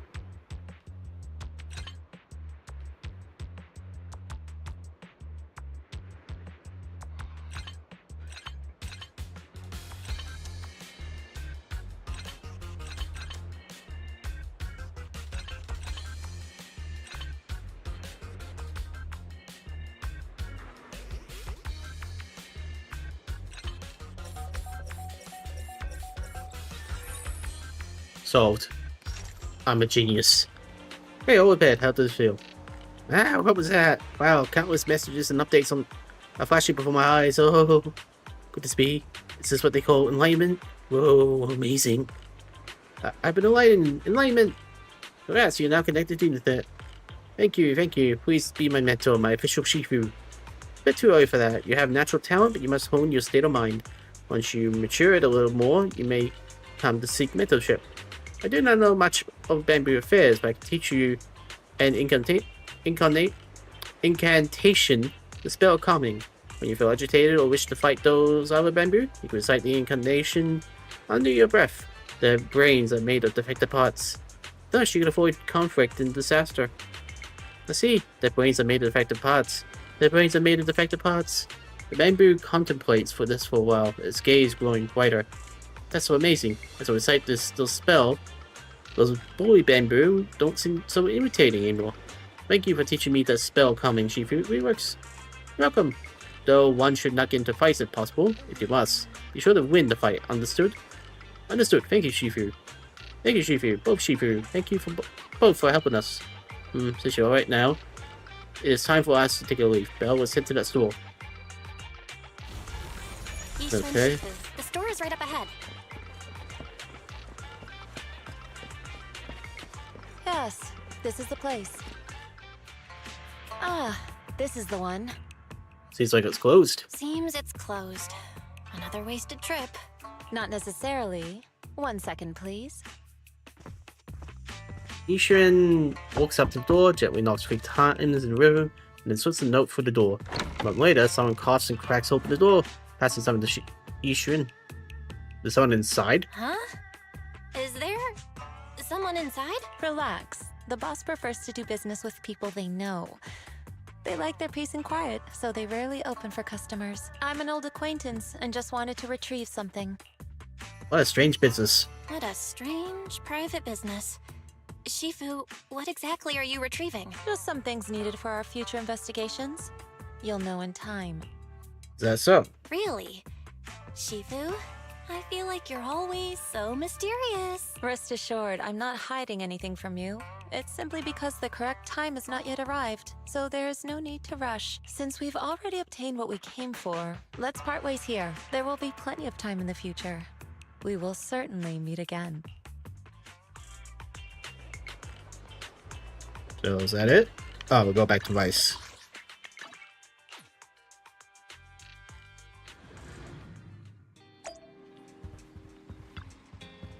You're back. Did everything go well? It went well. It's just that Isha and Shifu deals with things in a rather unique way. Maybe that's just how Mystic does things. Let's see, Belle, do you think what Isha and Shifu claimed is real? Learning basic arts and whatnot? It sounds like it came straight out of a movie. Are we going to be like those movie protagonists who use talismans to defeat heroes and magic rays to suppress foes?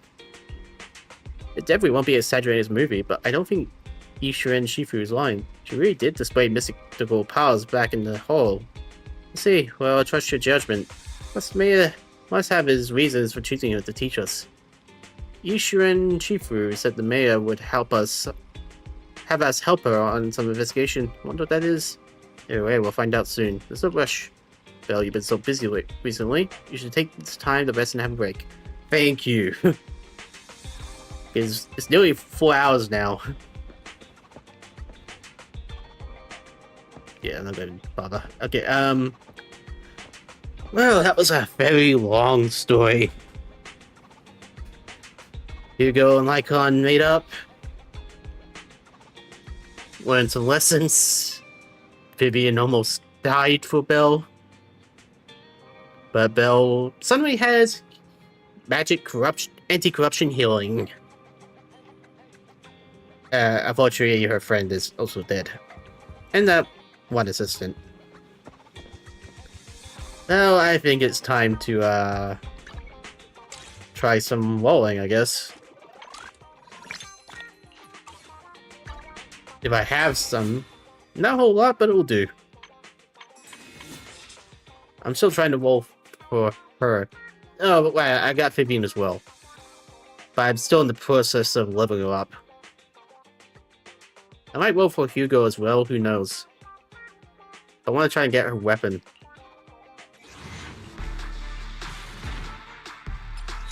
I should have a 50-50 with this.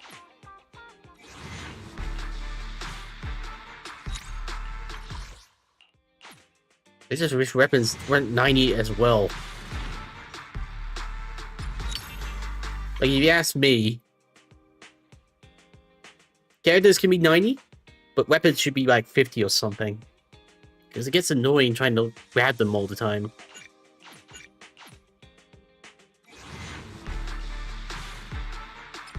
Alright, that was a bust. I guess I'll have to keep trying offline. Or maybe I got one more on me.